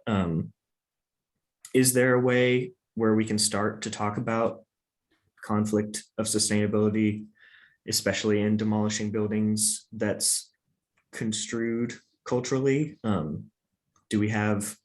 Is there a duty and effective criticism to root environmental criticism as part of an ontological tectonic, or in terms of multivalence and complex culture? And if criticism so far has failed to save many buildings, like the Viking Hall being delisted, or the gardens, or the Folk Art Museum with MoMA that we talked about last week, how specifically should we as critics be changing the way we go about this environmental criticism? Can we change to be more effective? I think my point is the starting point to do this is a revision endeavor of those criticisms, updating that those criticisms to our days, embedded with all these contemporary questions. We are not use criticisms from the 70s without a more critical thought, because the time is different, the context, the cultural context is another one. And I also recall Baham's article from 1974 at Architecture Plus titled Park Hill Revisited. He was arguing against a conference that was highlighting the Newman's work, and he was referring to Protego, Park Hill, Hobwood Gardens, and Hyde Park.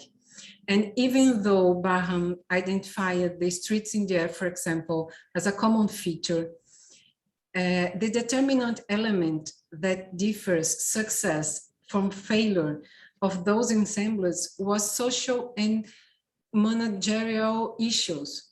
So changing perspective, finding new approaches to update those criticisms and analyze those this built environment, those buildings in their current context, I think. Next question from Hall. First of all, I'd like to thank you. Sorry.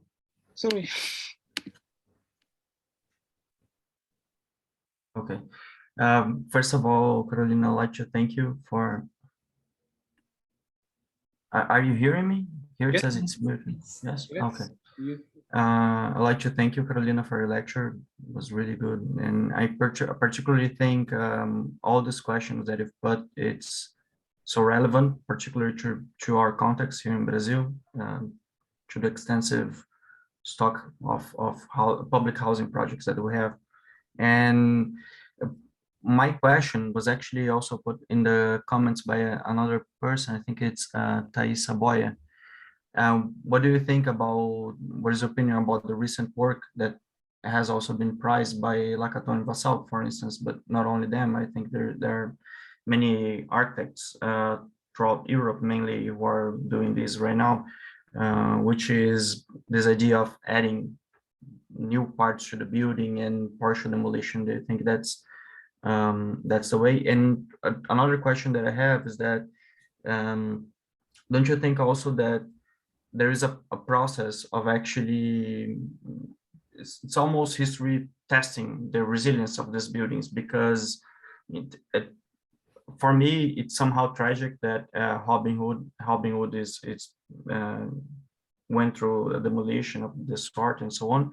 But at the same time, I see that Barbican, for instance, it's a building that year after year, it becomes a stronger and stronger urban reference inside London.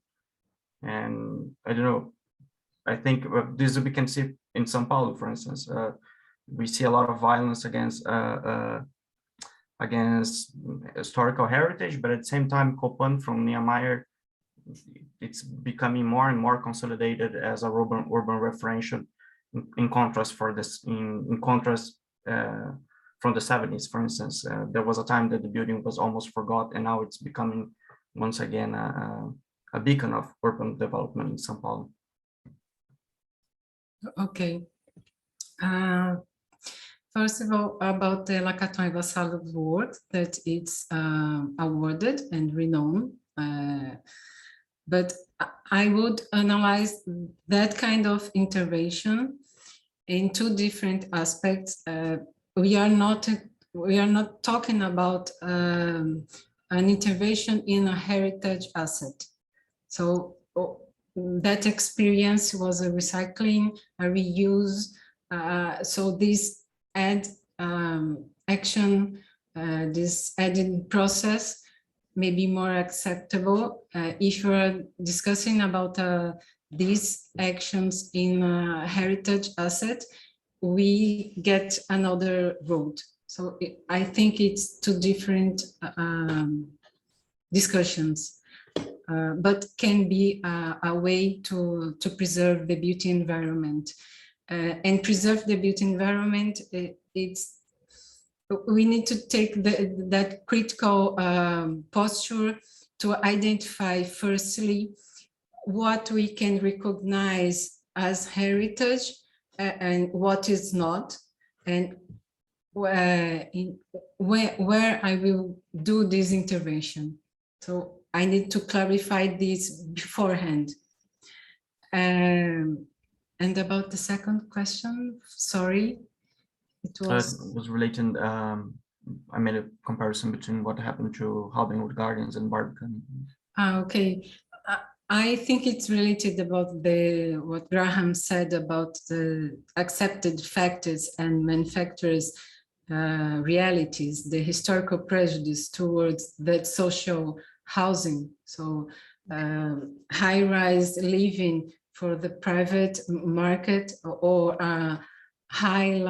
high-level incomes, it's different for the social ones. So I think it's related to this historical criticism, the idea that this typology can't work with this low class. And again, recalling Bahams, he highlights how in Park Hill, the reception of those people were accompanied and oriented during all the process of the occupation. The inhabitants were consulted and oriented to get used to that new environment. And it was completely different in the other cases. So that's why he talks about managerial issues. Thank you. There are a lot of questions still. So Sengül. I hope I answered. Thank you very much. Mine is a very short comment rather than a question. I've listened to all the presentations today, and they were all beautiful to my standards. But as much as I listened, I started thinking that there are some valuable medium for criticism, which we don't really shed light during these studies at this Congress. The decisions are getting more and more political, and there is no politicians, there is the power of money behind them, that are deregulating them. Therefore, I think we have to concentrate on newspapers, like Michael Sorkin did all his life in his column, Voice. I think it is the only way which makes decisions or arguments possible with the politicians. They don't Google. Politicians don't Google. They don't listen to long YouTube conversations, but newspapers catch the eye rather than writing a very scientific, very elaborate criticism on something. We should write short notices. Actually, this is what I am doing these days. It is not on newspaper, but it is called Yapı, magazine, a journal, a Turkish journal. I used to write articles there, but now that I'm getting older, I don't deal with the long articles. I write short agenda, 2-page agenda, and all the laymen are reading me. In my country, I was already well-read person, but the agenda is short and very to the point. So I think we should also, Wilfried, in the future, we should also concentrate on the medium of criticism, which we haven't done during this Congress. It comes up now and then, but it is not the main theme of the Congress. I suggest that we further our congresses in the future. Thank you. Thank you, Sengel, for your suggestions of a second Congress on criticism.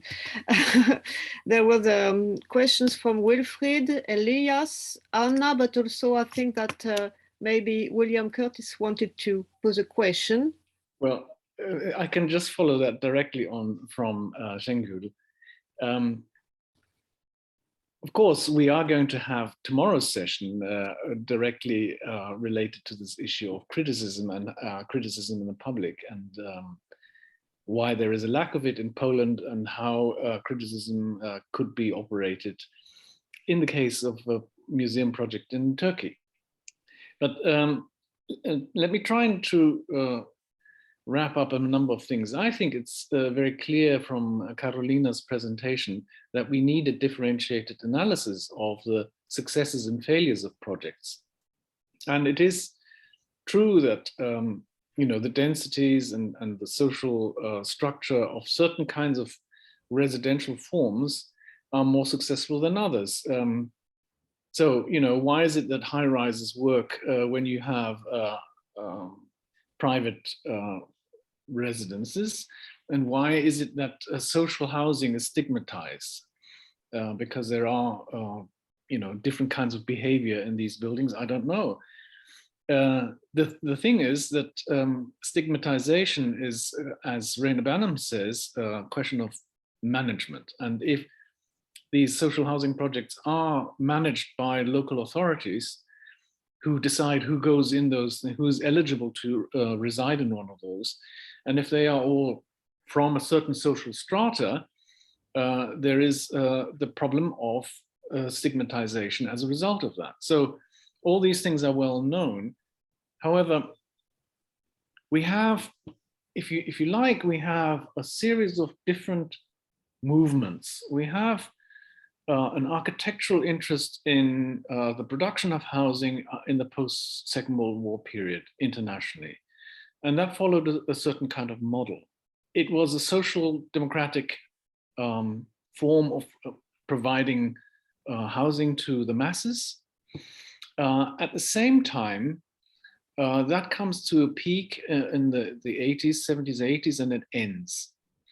Then what we have is the rise of criticism of the modern movement.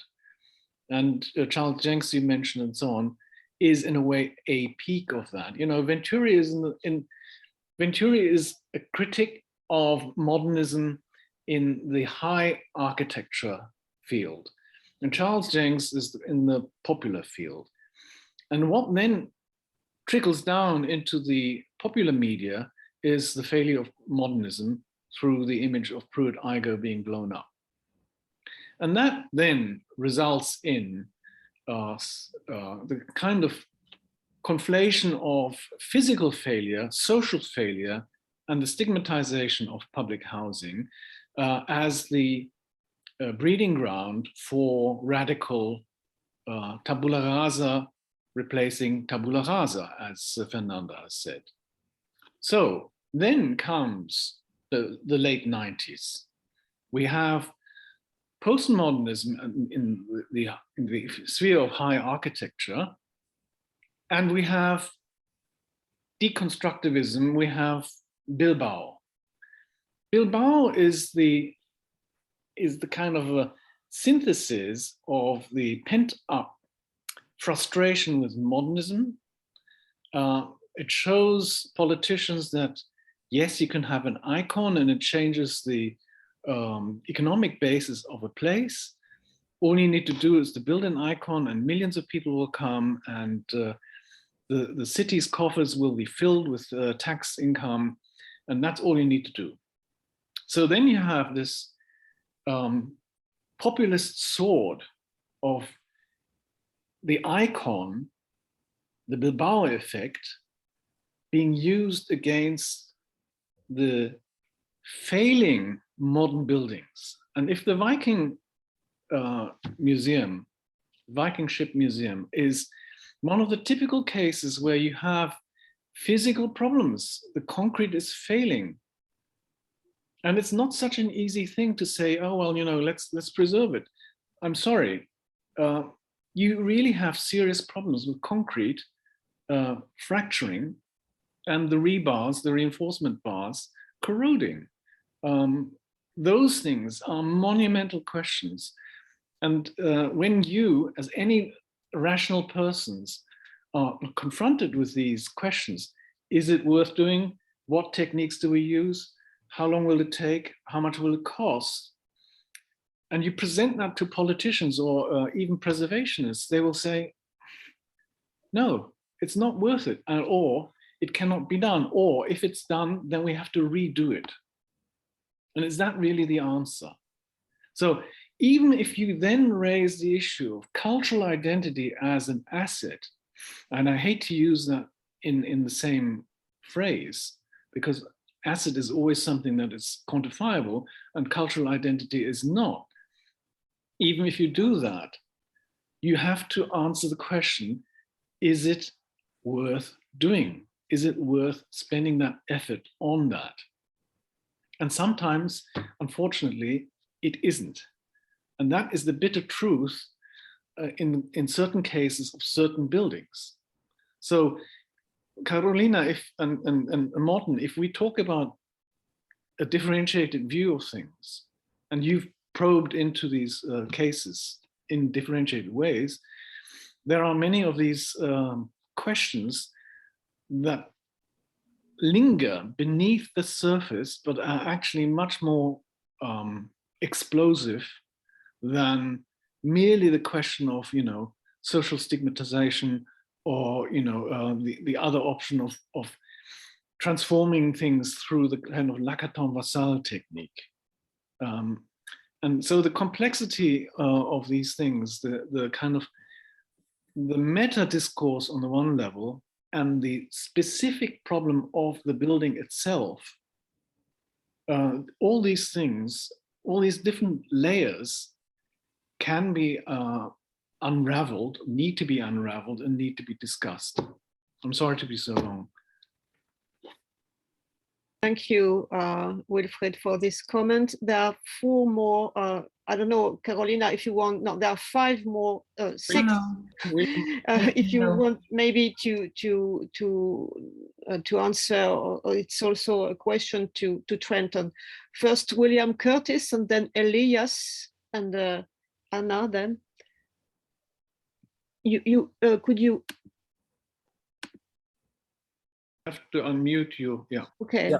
Is it okay now? Can you hear me? Yes. Yeah, I'm sorry, I haven't mastered the technique of the yellow hand, so I'm using my own hand.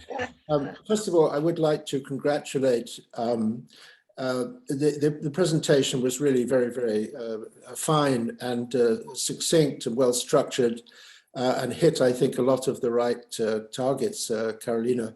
I lived through that period in England and actually wrote about it. The issue, of course, is the transformation, as Wilfried put it very well, towards privatization and the loss of public man, if you like, and especially in Britain, the market economy, Thatcherism in general, but the market economy, and of course the huge pressure on real estate and on land. Land as something independent of buildings, just money and land together. So these forces have all been very deleterious to the kind of project that you're talking about. I was very attached to the work by Dennis Lasdon in the early 50s, the Bethnal Green clusters, and those were privatized, and then from being monstrous working class housing, suddenly they became highly desirable residences at $500,000 a pop by tarting them up with a little bit of paint and so forth and so on. So there are a lot of issues, and I think Wilfried's analysis was absolutely tremendous, unpeeling some of the layers.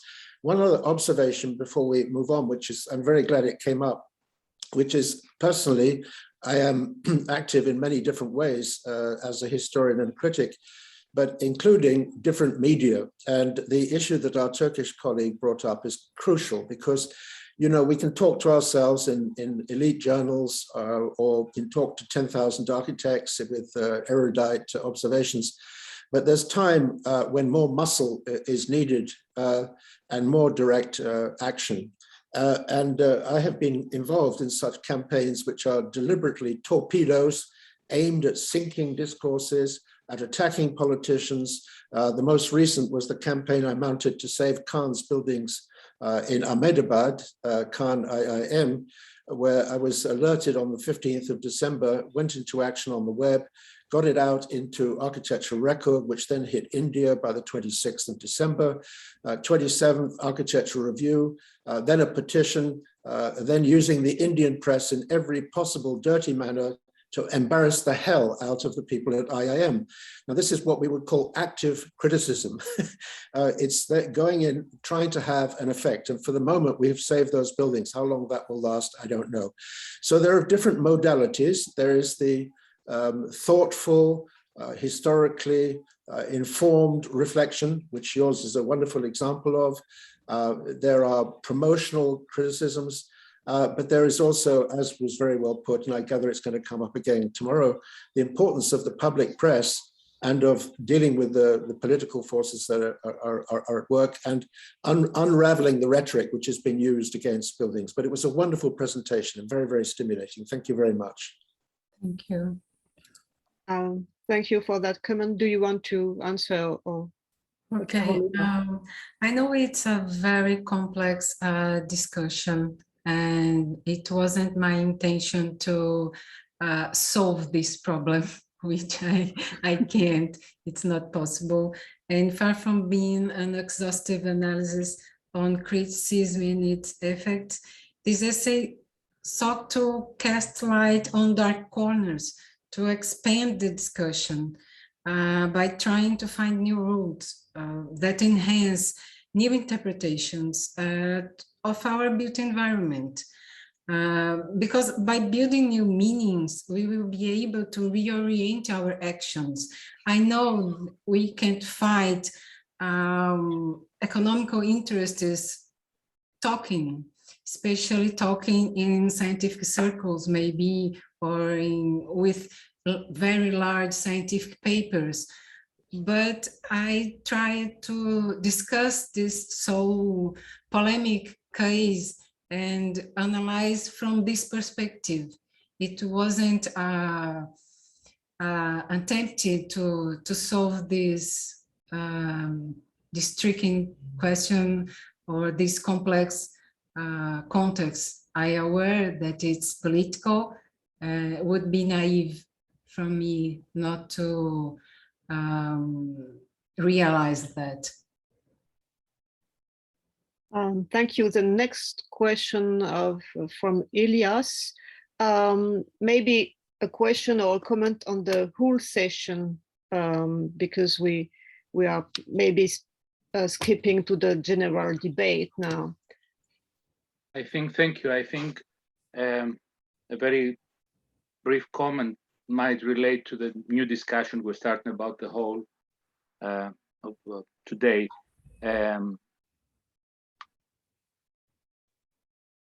One of the last sentences that Carolina mentioned in her beautiful presentation was that these examples regard the failure of welfare policy rather than architecture.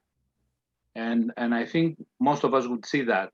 Meanwhile, as I see in chat, the conversation has developed a lot, and Ruth Verde Zein has put a very interesting comment on about criticizing today from the point of view of sustainability would be wrong because the agenda has changed, so we cannot do that legitimately. But regarding the failure of welfare policy rather than architecture, I would say that that surely does not absolve us as architects and as critics from criticizing architecture on its spatial merits and its properties during a certain specific time.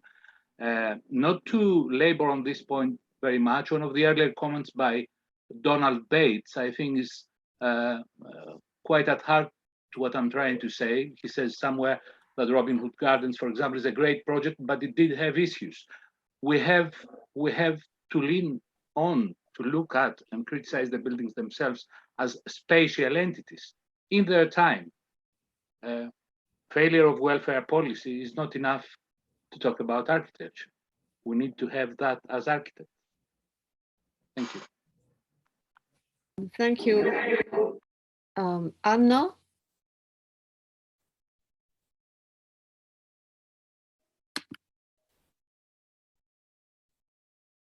The microphone. The microphone. Microphone, Anna. Okay, sorry, I was off. Thank you very much, Hélène Jannière.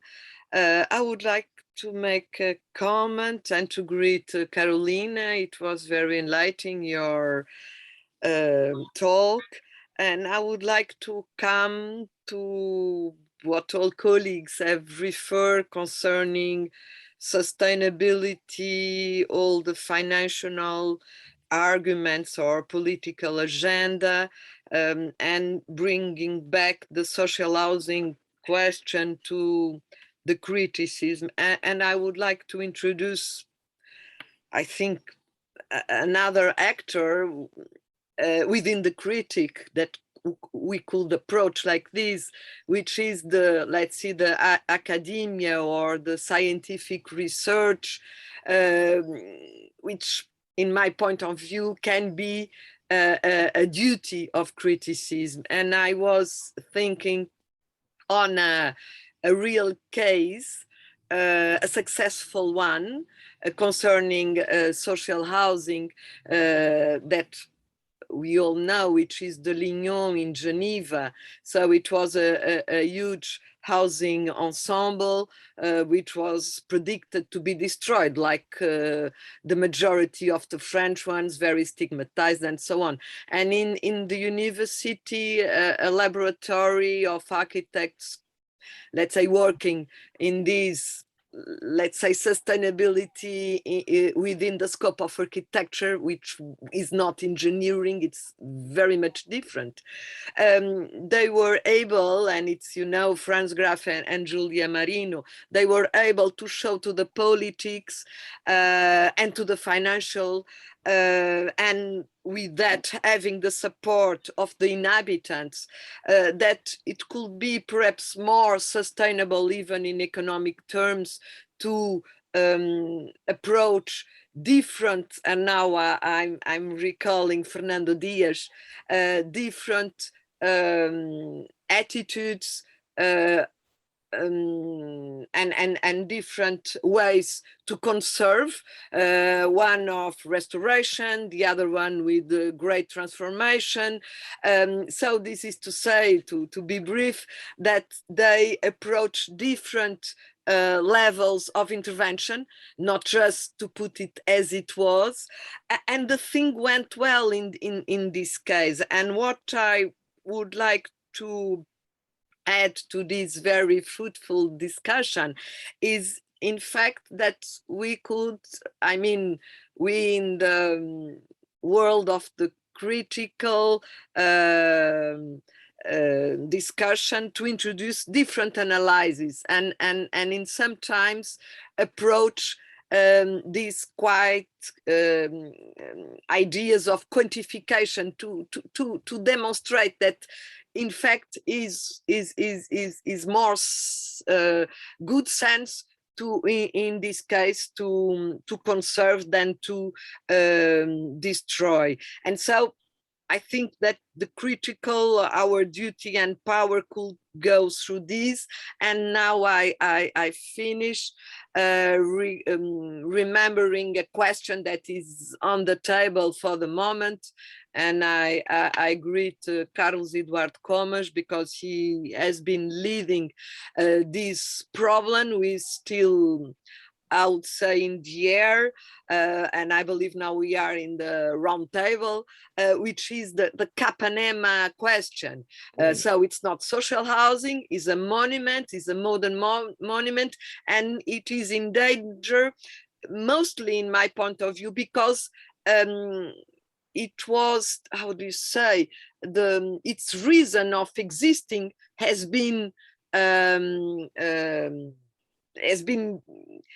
away. It's not anymore the Ministry of Education and Public Health.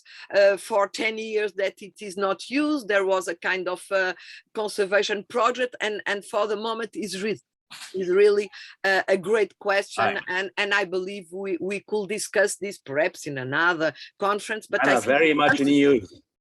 Sorry, but let me correct you. Very much in use.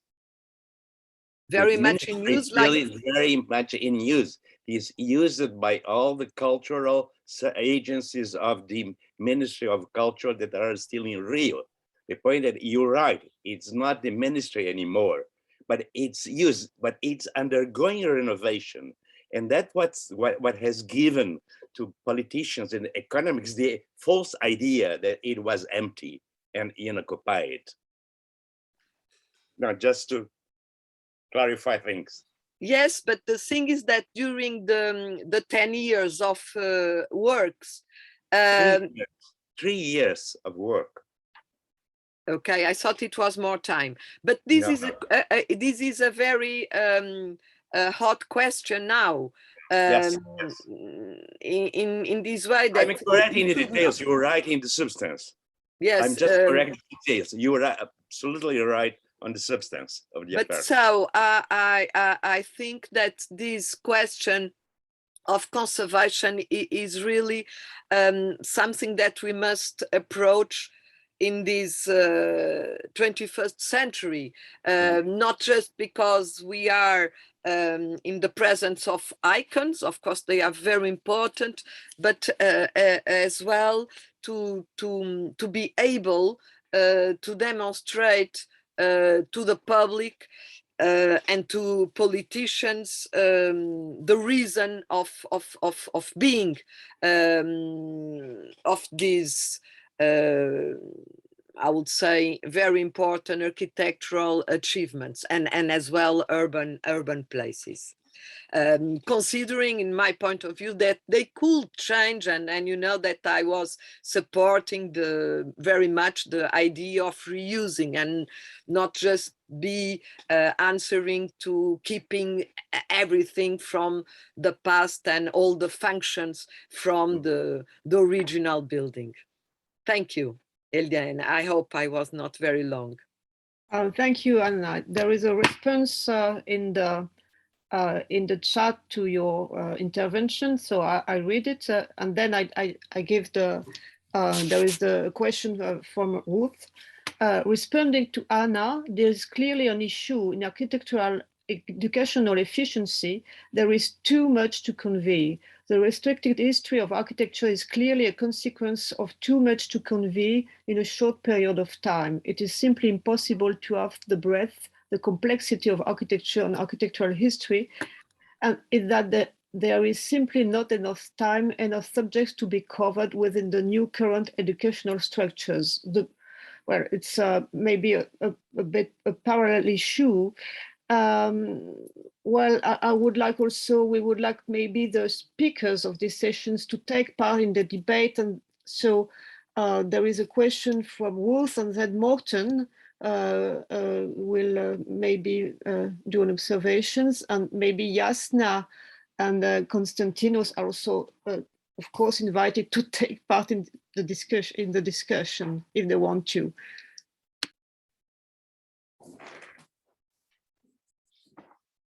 Ruth. Oh, thank you. I was not sure it was my turn.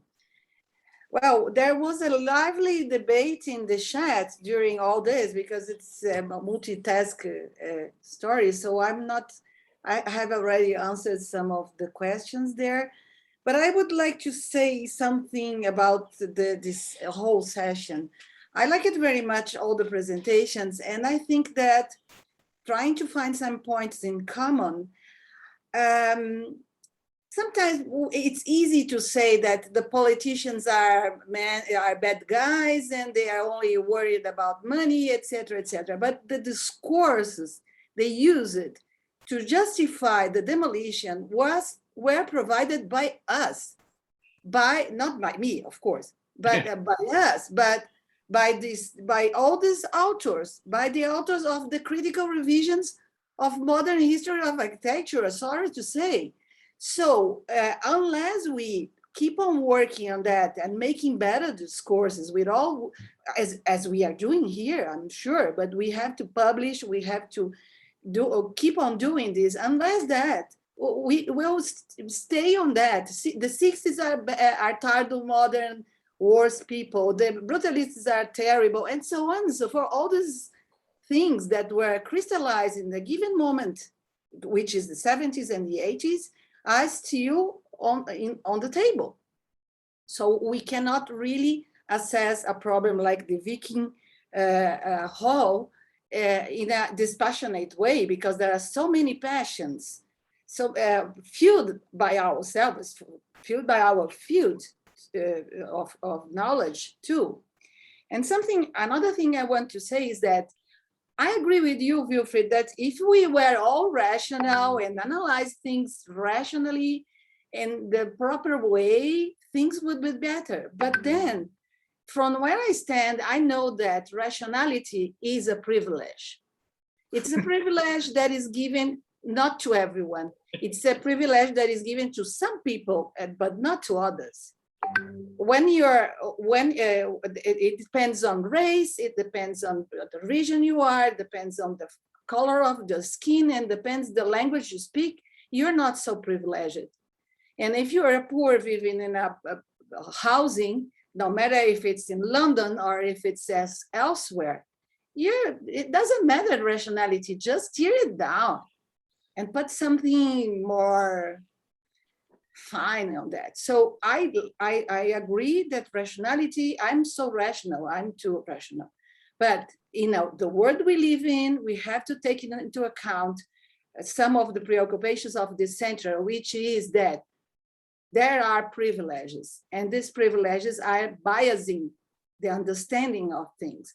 And this is, in a way, Jasna was talking about that.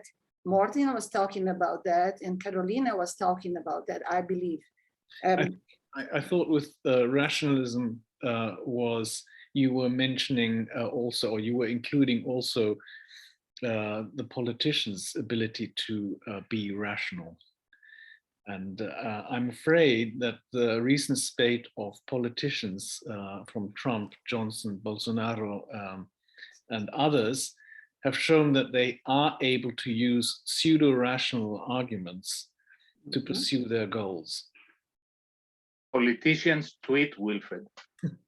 Sengul pointed to it. They tweet. It's important. Morten. Yes, thank you. I would also like to follow up on some of these comments. First of all, I think that the judgment that is involved in criticism, and I guess is also involved in heritage issues, is somehow always an ethical one, an ethical judgment.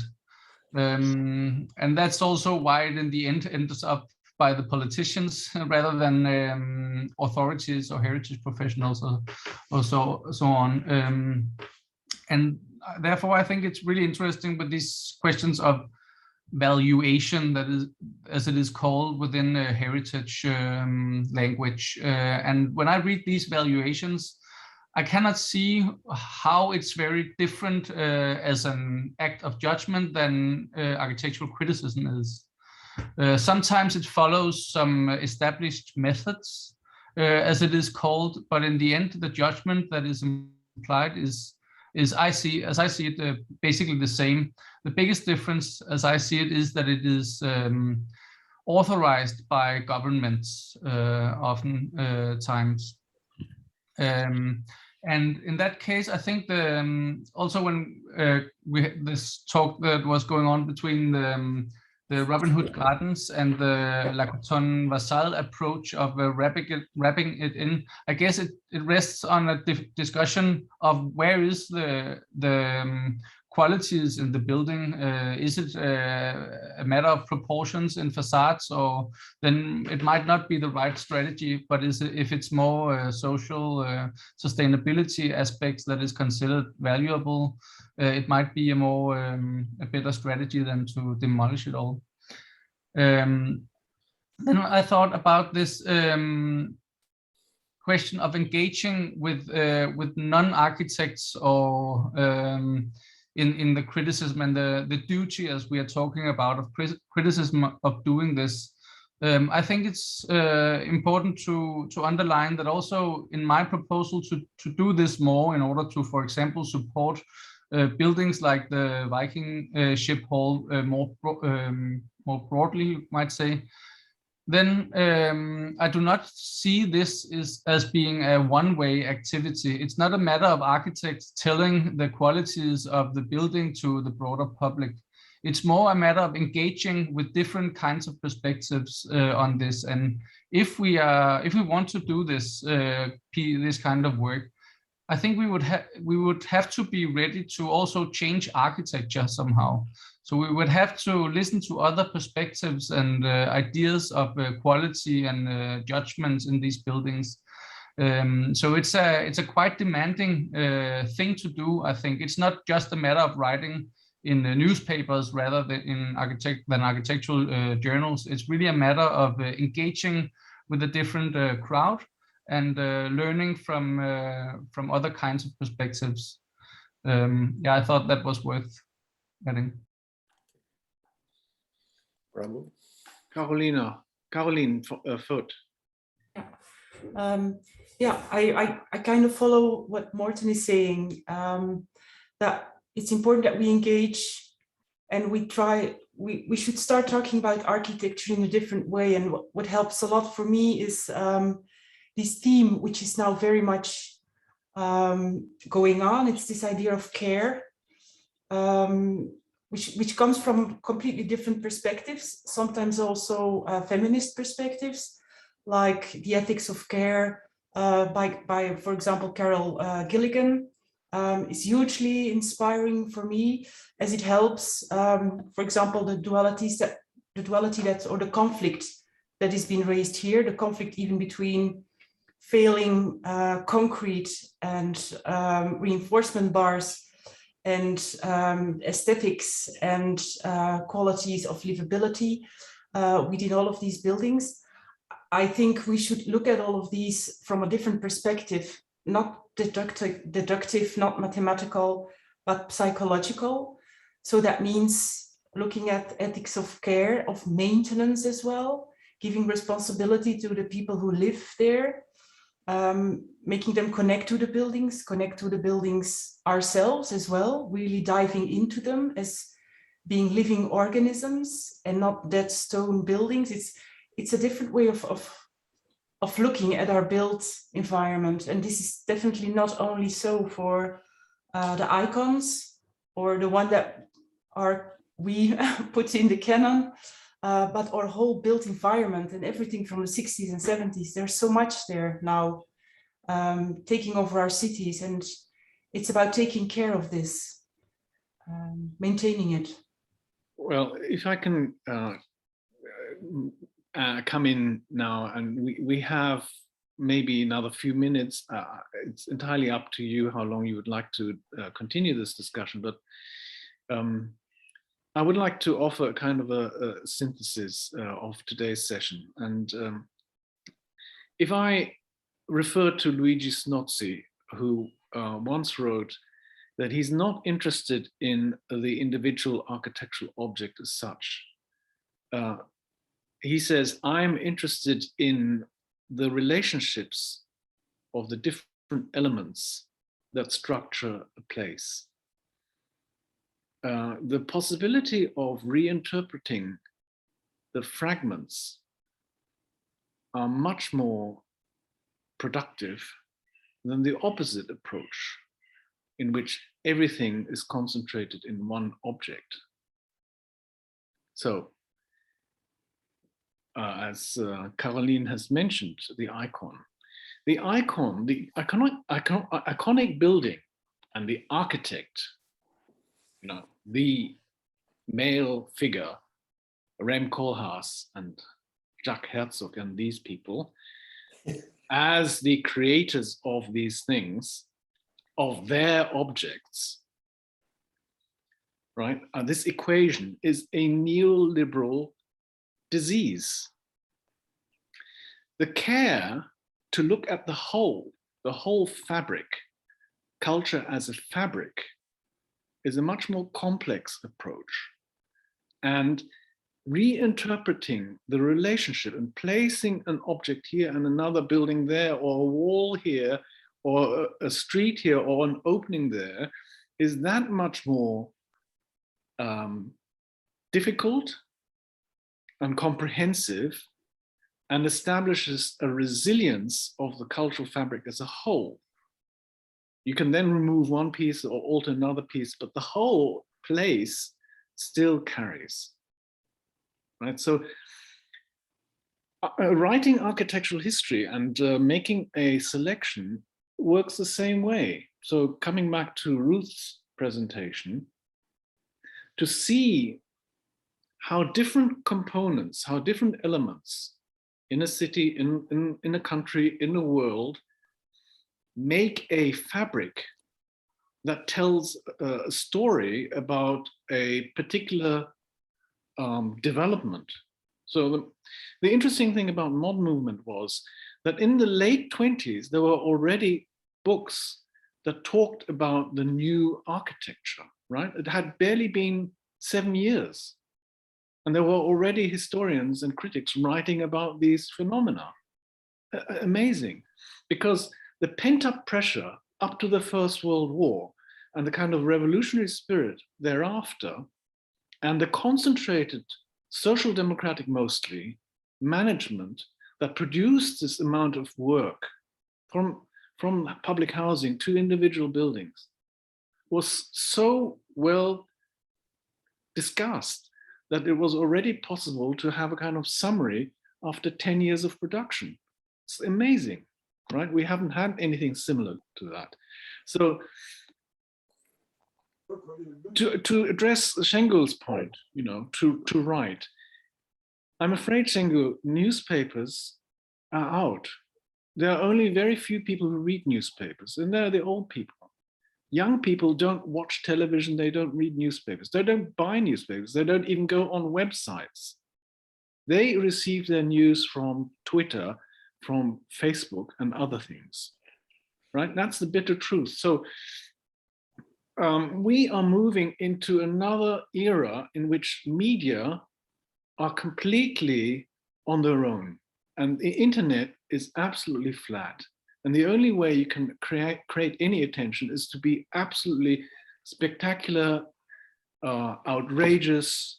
You know, you make these funny shaped buildings and you think you can attract some attention. That's the bitter truth. We're losing the basis of communication, right? So it's increasingly difficult to establish any kind of common platform of communication. And given that, the only way forward is at the base level to talk to politicians, to write, to intervene, to organize discussions, public discussions, and things like that. It's hard work and it's bottom-up work. But that's the future. That is not, newspapers are, 20th century. They're not 21st century, I think. I wish it were different, but I don't think it is. And so the task that we have as critics and historians is to look at the fabric, the cultural fabric, and to weave a narrative around that, and to do what the modernists did in the 20s, to say, what is it that the current development shows is happening? And my personal bias is that we do not need a globalized narrative. What we need is a narrative that addresses the regional realities from the bottom up. And out of that, of course, you can still construct a global overall discourse, but it's not the same as it was in the 20th century. Very well put, Wilfried. However, the press has a rebound effect. I mean, I've been through this experience myself. In other words, a vocal article picked up in one place. And I'll give you a very concrete example, actually, which you know quite well, which is the building by Peter Eisenman in Galicia, which is a catastrophe, right? This city of the arts that was sold to the politicians, by the politicians, to the people, using a fabric of lies, a fabric of powder in the eyes about it being shaped like the shell of Compostela on the one side, and then it was sold to academia through the tralala of theory, of le pli, and all the postmodern nonsense, which still prevails apparently in some American architecture schools. So here was a marketing operation of a highly catastrophic project from almost every point of view. Destruction of the landscape, pointless function, absolute formalism, etc. So how does one undermine such an operation? Well, I think one does it on several levels, actually.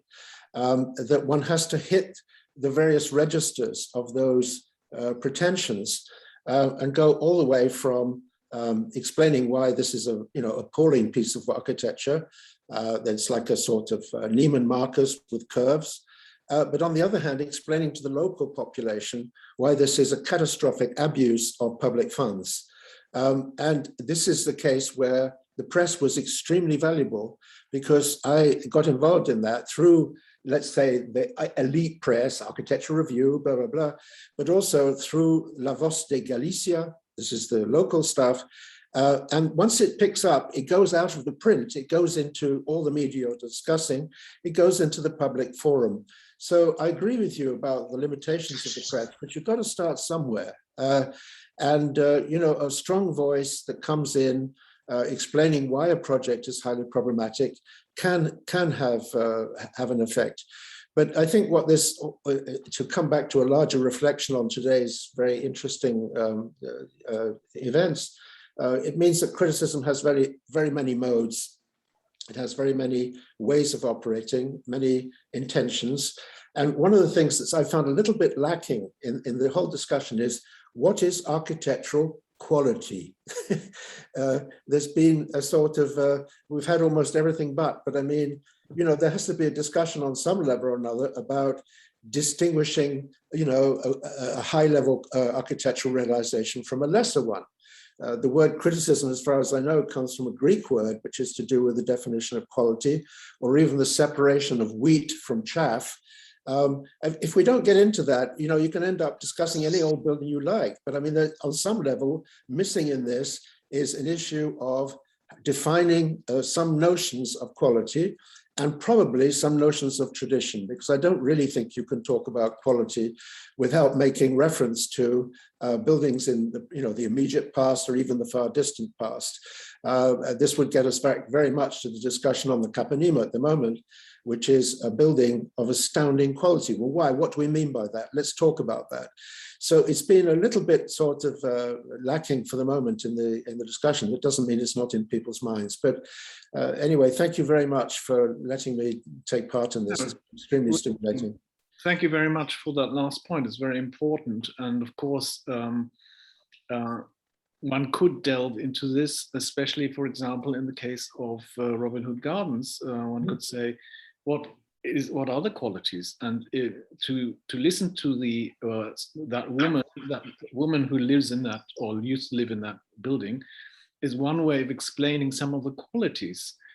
But as Donald Bates has also written in chat, there are issues with the building, and the issue is that streets in the air is a concept that is a metaphor that doesn't work. I'm sorry. A street is a public space that is linked to the rest of the public space and is usable 24 hours without limit to access. And a street in the air is not that. And it is a this is a one-sided access balcony.